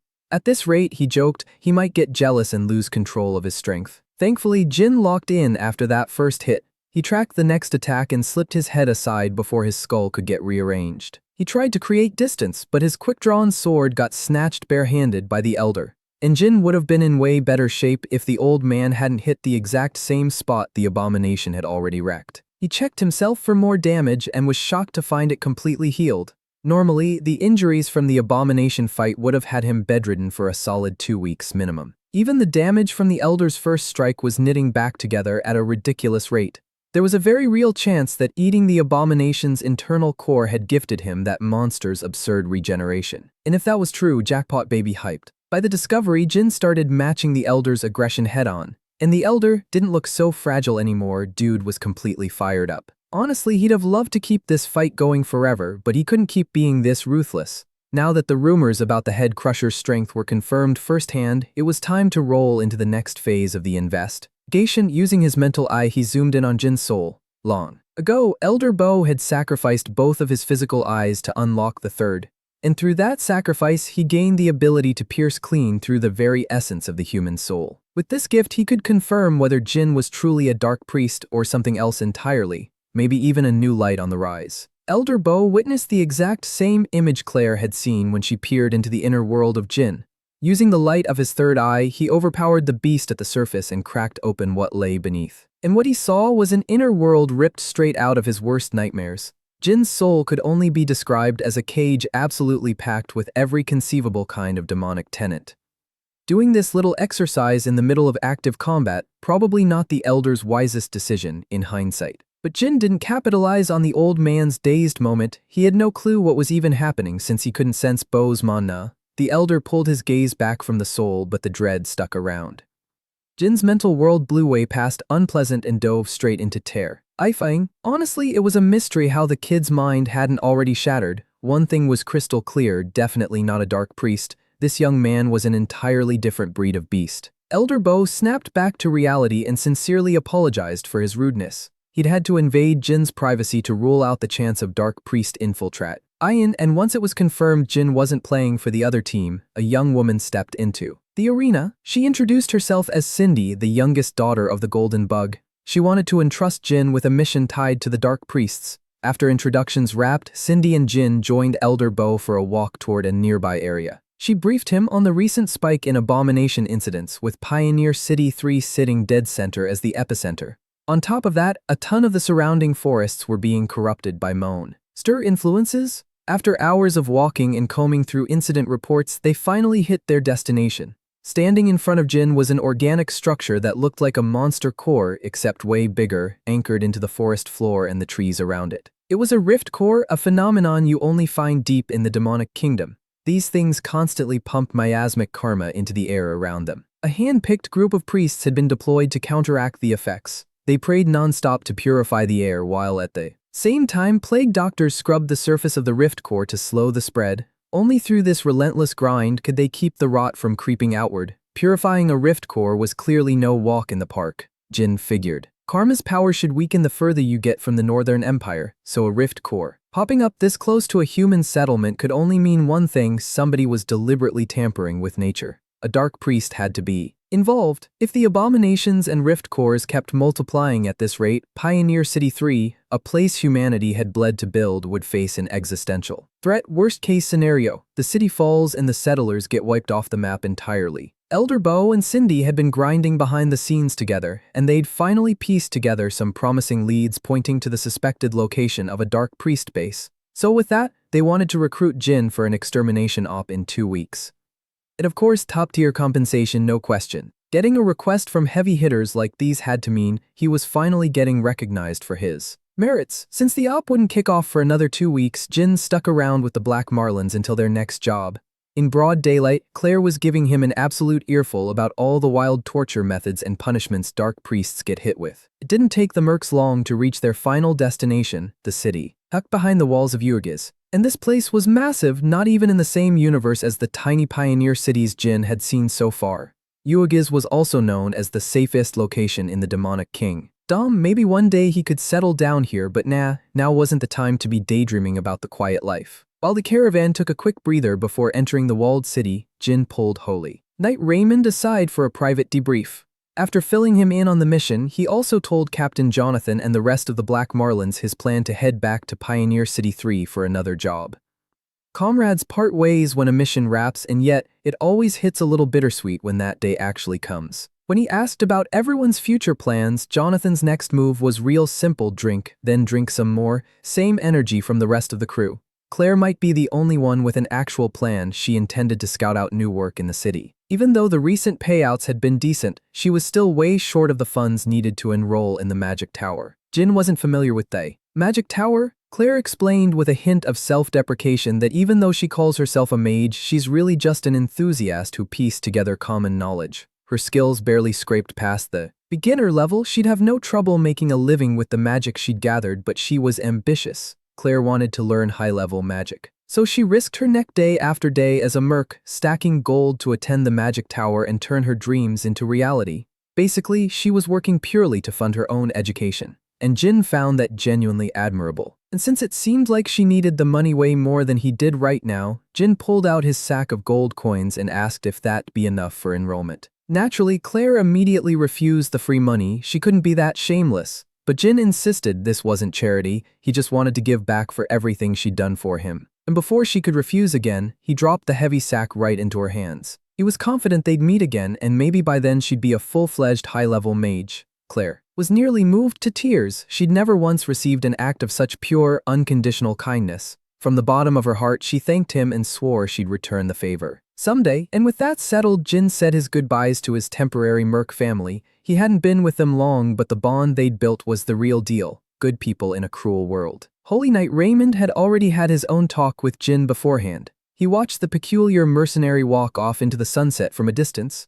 Rex the Red Wolf gave one last knowing glance before falling into step right beside Jin. Weeks later, Jin officially joined the mission to exterminate the suspected dark priest. Elder Bo and Cindy stayed back in the city but sent out their best men. And despite recruiting Jin for the job, there was still a faint air of skepticism hanging around the mercenary. She was one of the few people who knew Jin had eaten a monster core before. Even so, Elder Bo had gone to bat to include him in the op. He'd already verified the kid had zero ties to the dark priests. Despite that assurance, Cindy firmly believed that eating monster cores inevitably leads to losing your sense of self. That was just common sense to her. Her own brothers had fallen to exactly that after all. The only reason the Elder was protecting Jin, she figured, had to be his hope that someone who'd walked that path could still cling to a shred of humanity. Elder Bo didn't appreciate her reopening old wounds. He had no interest in having that conversation with her, and she apologized for the disrespect but left him with a warning. Cindy agreed to keep Jin's secret for now, but the second that man's sanity showed any cracks, she promised to have him branded a dark priest and bring the full weight of her authority crashing down on him, and naturally that punishment would extend to whoever dragged him into this op in the first place. Still, the elder trusted Jin would come out of this just fine. This kid had already devoured unimaginable quantities of monster cores, grown insanely strong, and somehow kept his mind perfectly intact. Jin was living proof that humanity could hold the line even in the face of monster cores. But the world just wasn't ready to swallow that truth yet. Still, Elder Bo firmly believed the young man's power would bring real hope to this world, kicking off an entirely new era. The first expeditionary force marched out with dignity and discipline, singing their little march songs and clashing spear tips in perfect rhythm. A genuinely impressive display of synchronization, gotta admit. Their march hymn got rudely interrupted by the sound of a rock cracking against a skull. The special mercenary they'd hired was literally bashing his own head in with a rock. After stunning himself and splitting his own forehead wide open, Jin started counting out loud as blood poured freely from the wound. As one does. When he hit second 600, his flesh twisted and stitched itself back together. He figured the march was the perfect chance to stress test his new regeneration. Healing a surface wound on the head in this situation took about 10 minutes. The fracture the abomination gave him was nastier, and that one had healed up completely in 2 days. He wasn't gonna test it now, but a fully amputated arm would probably regrow in about a month. This is exactly why he couldn't kick the monster core habit. Sometimes you just win the skill lottery. Jin was itching to try this thing out in real combat like immediately. Word of his little experiment reached the guy running the mission. Everyone had heard his nickname, Head Crusher, but nobody figured it meant he literally crushed his own head. Jin apologized for the experiment, but Supreme Commander Roland of the Expeditionary Force didn't seem to care even a little. If anything, he was fascinated. He fully believed geniuses like Jin had to be a little unhinged. Since Jin was a merc handpicked by Elder Bo himself, he had to be something special. Changing the subject, Jin asked the commander about the game plan. Roland appreciated the man's brilliant impatience, cutting straight to the chase. He laid out the strategy: march north of Pioneer City 3, clearing every rift core along the way as they closed in on the center. The exact length of the op was up in the air, but the goal was to wrap it in 10 days. Jin pushed back. The area to cover wasn't that huge, and 10 days might be a little generous, honestly. Roland agreed it'd normally feel like a long window, but they were about to find out exactly why the deadline got stretched. Thanks to the rift cores, monster territories had ballooned way out. In fact, they'd just walked right into one. A little ground-dwelling monster with razor-sharp teeth tried to ambush Commander Roland, and got cut clean in half before it could even get close. Creatures from deep in the demonic kingdom were spilling into human territory, and they'd gotten bold enough to come out in broad daylight, zero fear.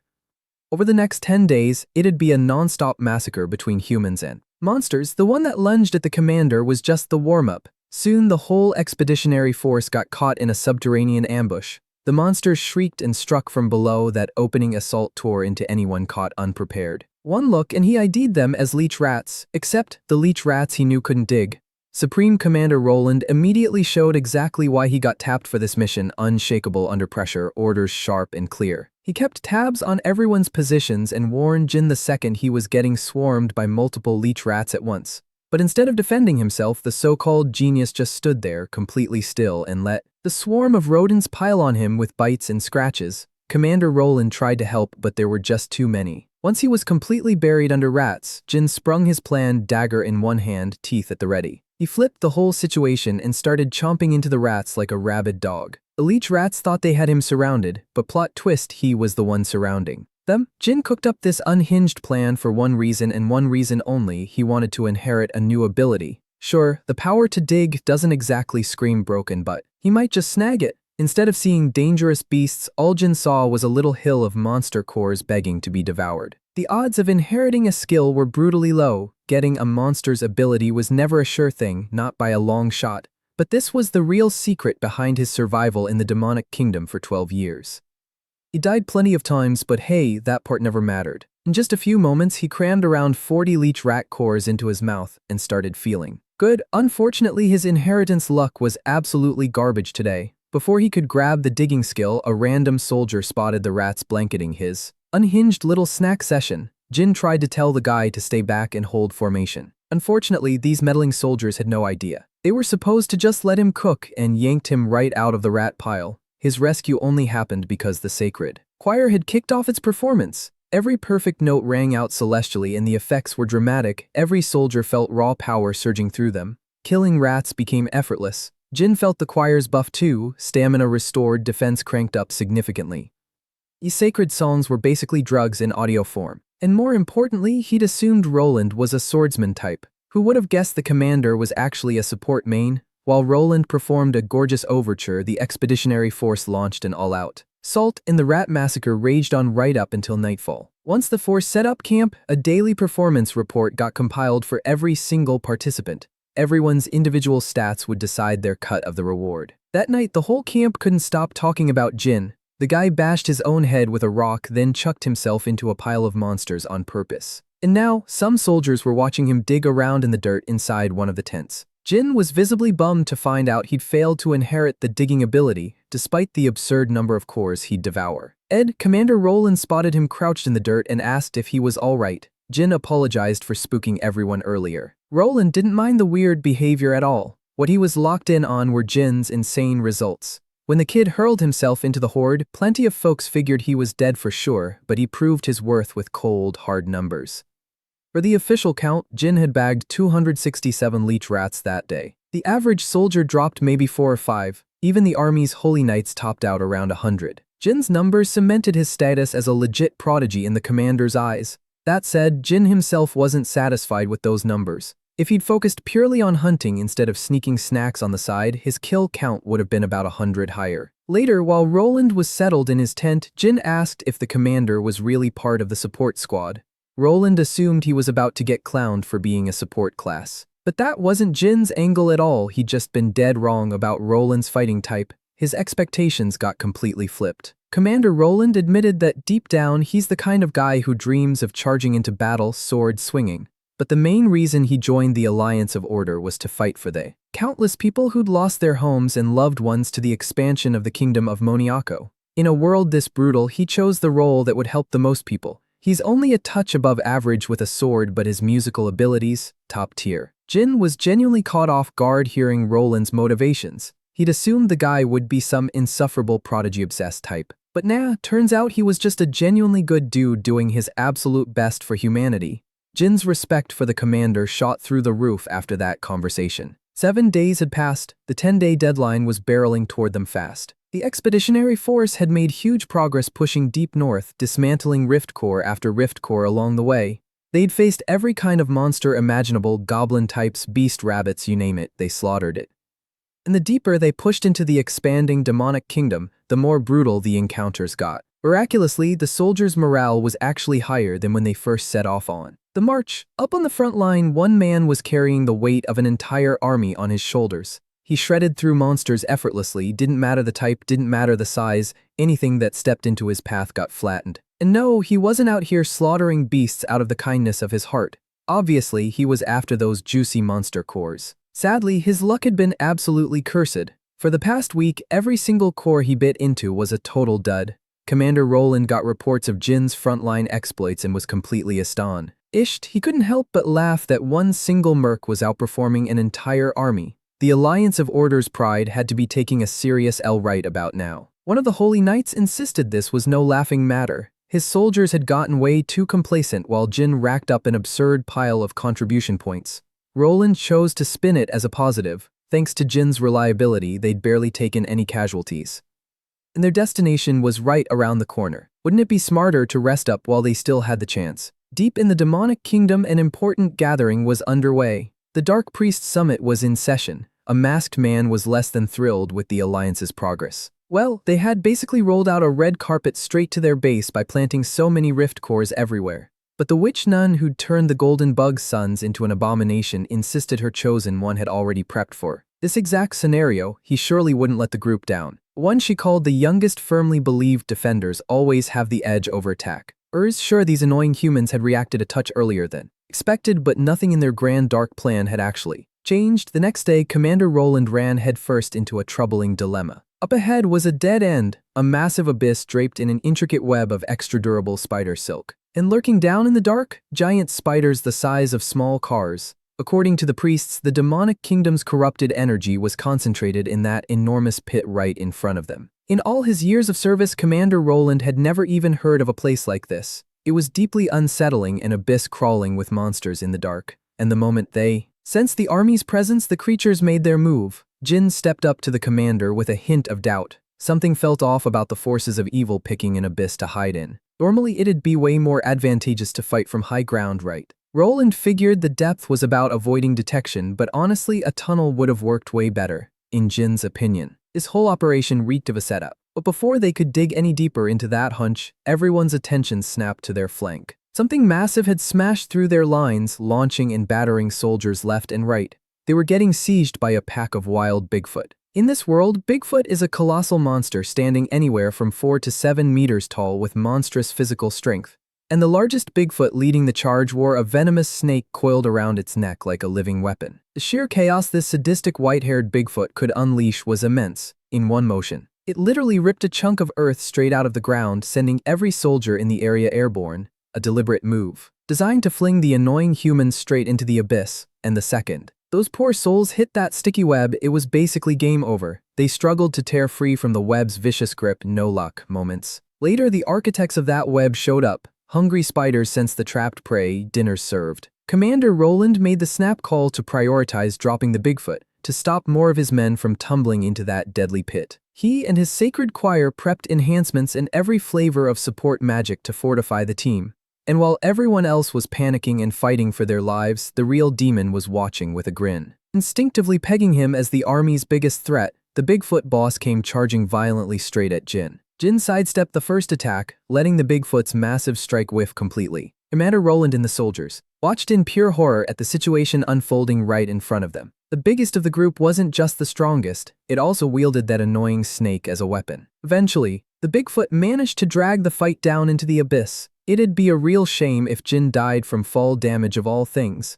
Thankfully, he saved himself by jamming his sword into the wall and using it as a handhold. And after that, finding a stable spot to brace against turned out to be surprisingly easy. Jin glanced around and the Bigfoot boss was swinging through the webs like it was some kind of fun obstacle course. Going toe-to-toe with a Bigfoot in close range would be straight-up insanity, and to make it worse, this ape had figured out how to weaponize the snake's venom and use it to harass from range like a built-in ranged attack. But all Jin could see were coveted abilities just waiting to get stolen by chowing down on their delicious monster cores, and right at that moment he lost his footing and fell, only to get caught by one of the many webs. The beast showed off just how agile it could be while Jin tangled with it without any proper footing. Normally, when two monsters team up, their strength doesn't just add up, it multiplies. But here's the flip side, just as it's a nightmare for the opponent to handle two monsters at once, it's just as tough for the monsters to treat two separate bodies as one coordinated unit. He had the Bigfoot boss exactly where he wanted it, and that's the moment it got dangerously predictable.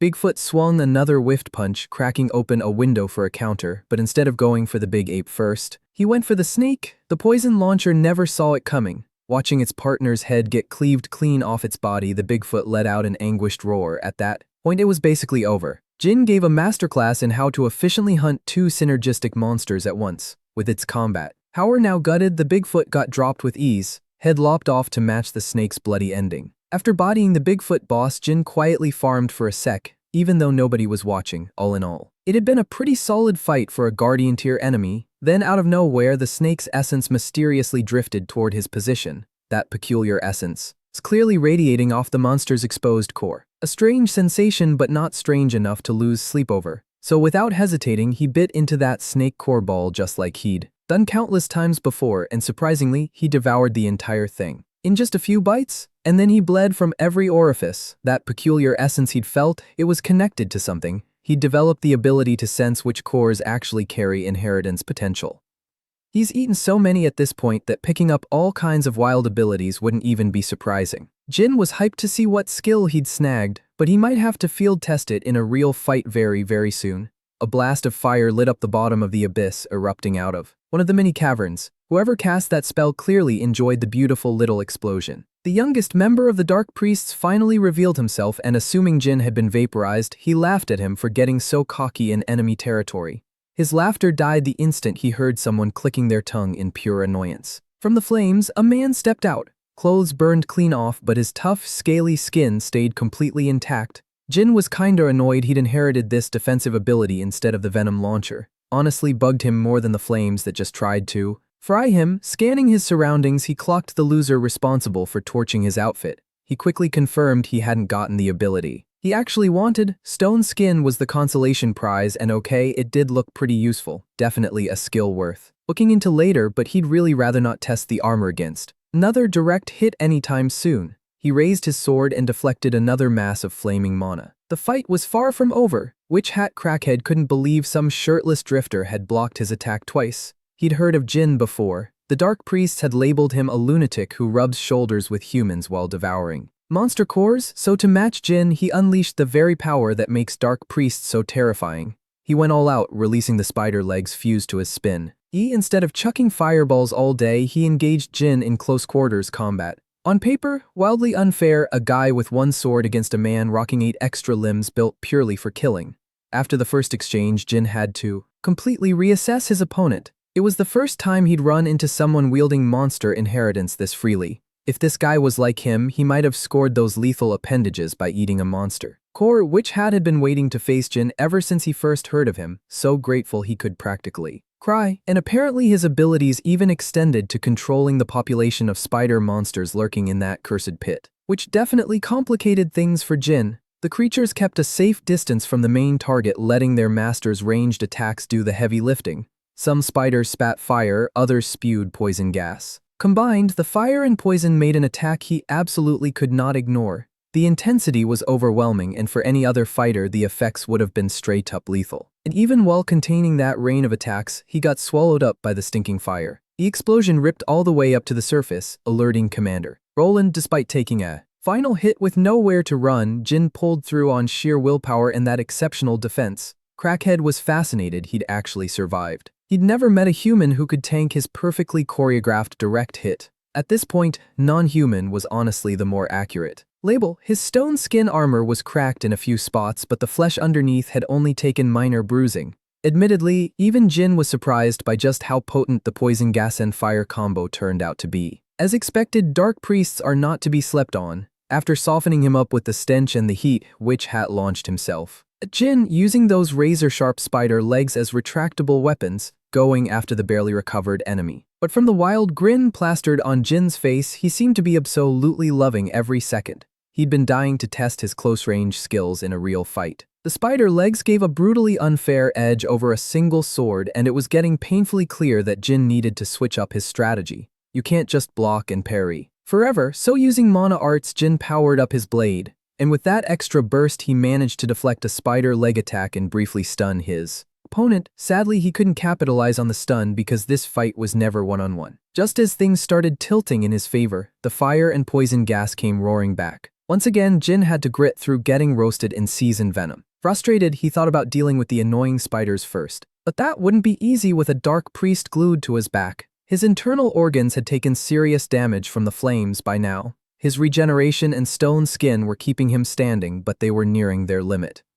In this time, Witch Hat didn't wait for him to walk out of the fire. He pressed in to keep the pressure cranked. Getting gradually pushed past his limits, Jin cooked up a crazy plan to claw his way out of this hellhole. Witch Hat flexed a spider leg and drove it straight through Jin's back. The pain and damage were so devastating that he lost his grip on his sword. Feeling those spider legs buried deep in flesh, Witch Hat rejoiced.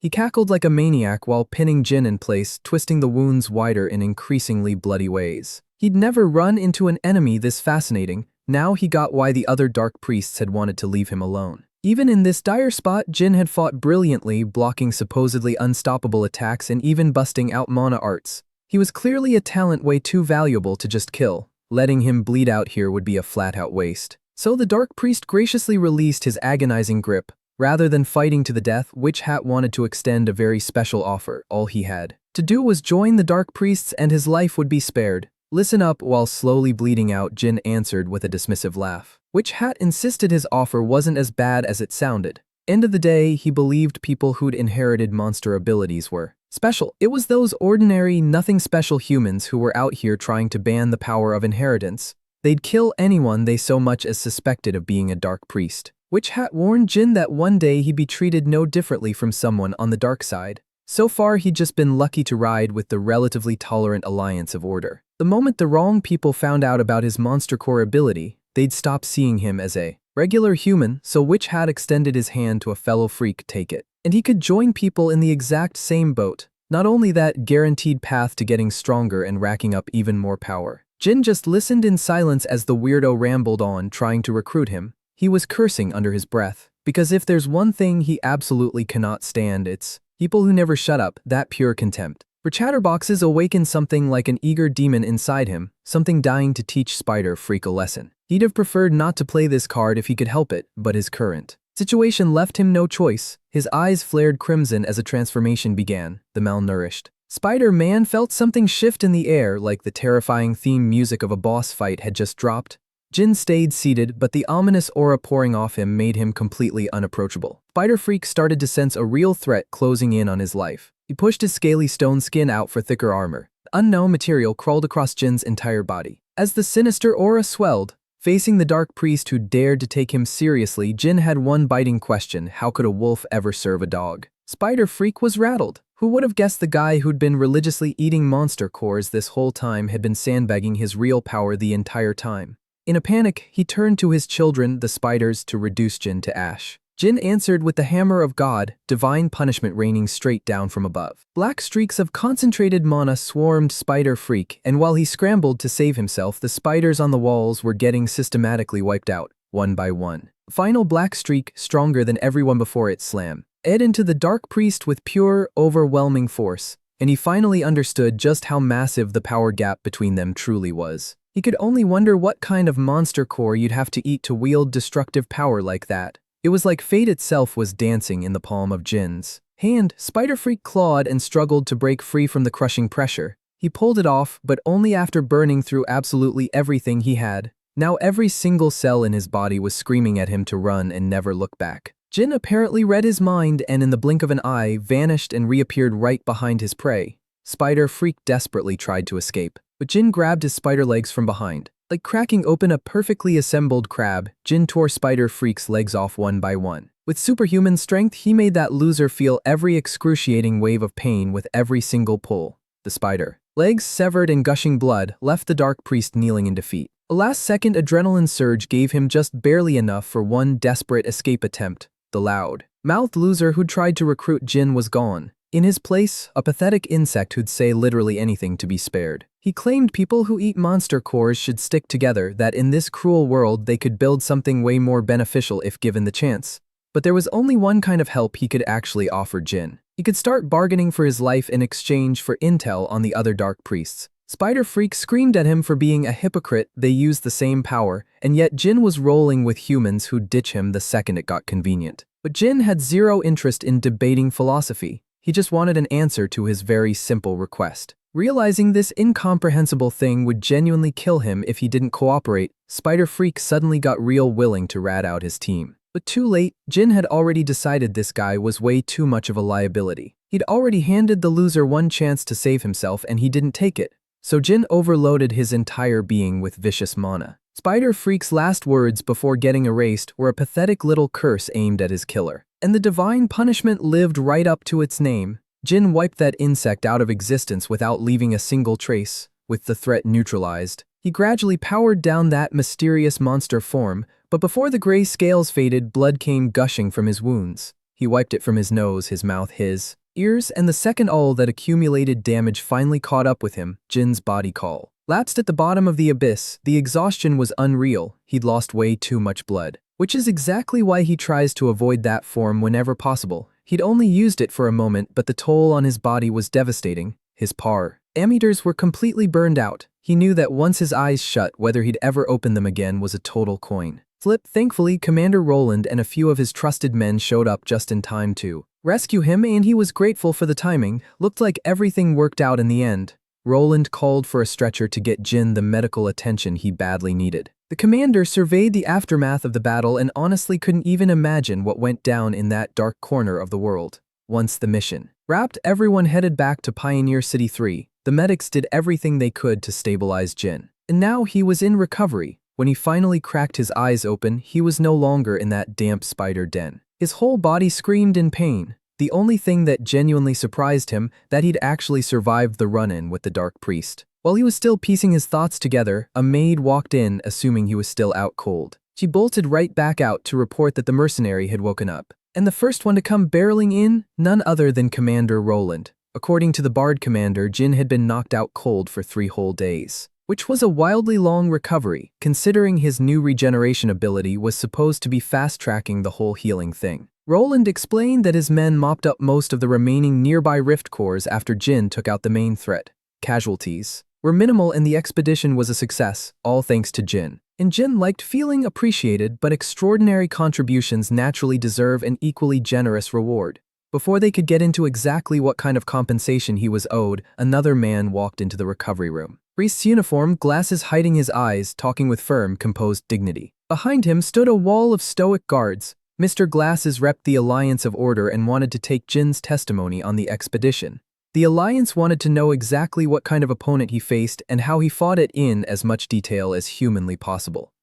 When they asked why, Glasses claimed the inquiry was purely for record-keeping, given how chaotic the battlefield had been. The Alliance couldn't just assume what went down there was a simple human versus monster scrap. And honestly, Mr. Glasses wasn't even trying to hide his real agenda. Jin was under suspicion. He'd hoped for a happy ending, but yeah, that was wishful thinking. So Jin was already quietly drafting a believable lie to clear himself of any major trouble. Fortunately, Elder Bo strolled in just in time to handle the Alliance of Order himself. At first, the rep refused to budge. He wanted answers straight from Jin's mouth. In response, Elder Bo let out just a sliver of his intimidating aura and told them to get out. Glasses fumbled over his words before retreating with his tail tucked firmly between his legs. Once all the extras were cleared out, only Jin and Elder Bo remained in the room. Jin thanked the Elder for the save. From their very first meeting, Elder Bo had always taken a genuine interest in him. Sensing a flicker of unease, the blind monk assured him that no matter what form he took, he'd always have his trust. Jin was about to play dumb until the old man pulled a monster core out of his bag. And not just any core, this one came straight from the body of the dark priest Jin had killed, which was a problem. But Elder Bo had managed to keep it safe and dry. He had a feeling its rightful owner would want it back once he woke up, but before handing over the core, he gave Jin a quick trim and fresh gear, gloves included. After the haircut and the outfit change, the blind monk was very pleased with his handiwork. Jin immediately noticed how perfectly the new armor fit, beyond comfortable. The fabric felt like it was an actual part of his body. If he'd known armor like this existed, he'd have had it custom made from day one. Elder Bo told him comfort was far from the only thing that made the set special. Its true value went way beyond comfort. Then out of nowhere, the Elder gathered mana into his palm and struck Jin with a full-force blow. The palm landed square on his armored stomach, making him instinctively stagger back. He couldn't believe this strange old man had the audacity to deck someone who'd just woken up from a 3-day coma. But then he noticed something: zero pain in his stomach. He'd barely felt a tickle from that fully charged attack. All that force got completely nullified because what he was wearing was a relic. Relics are treasures infused with magic, rare to the point of being basically mythical. The weight suggested the material was some common beast hide, but in reality it was a mysterious object with defensive power on par with a full set of heavy armor. Relics like these are so rare that getting your hands on one would be nearly impossible, even if your pockets were stacked with gold coins. And the armor was just one piece of his reward. Presented by Cindy, Jin received a grand total of 2,400 gold coins. They wheeled in a chest gleaming with gold ingots and absolutely launched Jin's net worth into orbit. He'd never seen that much money in his entire life. Elder Bo made it clear, thanks to the countless monsters Jin had hunted, the expedition was a success. His contributions to the people were extraordinary, and an extraordinary reward was only fair. And of course, Bo tossed in a little extra from his own pocket too. Jin didn't mind getting rich off a single job. Still, he wasn't used to being treated this well. Life had taught him that excessive kindness can sometimes be a red flag. Even though these two knew about his monster core habit, they just kept on supporting him. Elder Bo chuckled. Man tries to take care of the kid and still catches complaints. 3 days after the expedition, the entire abyss was cordoned off and guards were posted to watch the area around the clock. The night shift guards were feeling lazy and drowsy on the job, not great. While they bickered over whether something was rustling in the bushes, it happened. A long metal chain whipped around one guard's neck. It cinched tight and strangled the patrolman. Then he got yanked with enough force to rip his head clean off his neck. And then came the ambush. A maniac sprinting and reveling in blood under the moonlight. The other patrolman tried to play hero and froze solid instead. Then the lunatic used the steel ball on his chain to cave the poor patrolman's skull in, with the guard dogs out of the way. The rest of the group rolled up. The dark priests had returned to their compromised hideout. Among them was the witch nun, lamenting the defeat of one of her own at the hands of some incompetents. The youngest, the one who was supposed to win, had turned out to be a complete disaster. Still, the witch nun wasn't about to waste tears on the weak. The lunatic who dispatched the guards estimated they were stronger than most holy knights. The masked priest couldn't care less about any of that. He'd fully expected that spider bastard to lose anyway. Despite the setback, they were still comfortably within the bounds of the plan. Tonight, they'd come back to their old hideout to set the agenda in motion with a single touch of the masked priest's hand. He activated a formation on a discrete cliff face. Ancient runes shimmered into view among them, twisted and tangled. And once the formation was complete, it revealed an esoteric, incomprehensible, divine symbol. The cliff face slowly split open, exposing a hidden entrance in plain sight. Tonight's gathering would kick off the plan to eradicate every human and every world in existence. Behind that hidden entrance lurked horrors beyond human comprehension. An endless supply of human subjects bound to stone altars ready to be used as guinea pigs. Meanwhile, back in Pioneer City 3, Elder Bo was still keeping watch over Jin at midnight. Cindy was there too, quietly sipping her tea. Elder Bo knew he was in no position to lecture Jin. All he could do was ask for a fav, or he pleaded with Jin to use his formidable power for the good of humanity, no matter the cost. Jin had always figured that if anyone ever found out about his secret dietary habits, they'd hunt him down and torture him. But he was wrong. Elder Bo was different. The old man saw his power as a tool to help humanity, not destroy it. Jin had been scared back then, but now all he felt was gratitude. For now, only the people in this room knew about Jin's monster core diet. And without a second thought, he figured it was better to keep it that way, since most people wouldn't react half as well as she and the blind monk had. As for how exactly he could use his power to help the elder, answered by setting the dark priest's monster core down on the table. From what he knew, eating a monster core could unlock the memories of its owner. Of course, the odds of that happening were pretty low, but if a core had originally belonged to someone human, those odds shot up dramatically. Which is precisely why Jin had been able to glimpse the memories of the Golden Bug's sons. Bottom line, Elder Bo wanted him to eat the core and dig out any useful intel on the dark priests and their little cabal. With everyone on the same page, they got to it. Jin picked up the monster core and felt its weight. Not only had he found people he could actually talk to comfortably, he also got the chance to eat a monster core he thought he'd lost forever, partly for the greater good, partly for his own gain. Jin opened wide. The first bite is always the juiciest. Blood, saliva, and various other bodily fluids exploded in his mouth on contact. And just like that, he got pulled into Spider Freak's old memories. He'd been a miserable man who desperately wanted to be chosen anything but keep living the life of a failure. He begged the witch for overwhelming power at any cost, and to test his resolve, the witch tempted him into drinking from her totally not suspicious flask. Opening his eyes, Elder Bo and Cindy were waiting. And while you're at it, share this with that one friend who's always asking for a new manhwa to binge. You know the one. And thanks to the fragmented memories he'd just sifted through, he'd learned something big. Oh, and subscribe if you haven't, that way you won't miss a single chapter of this chaos.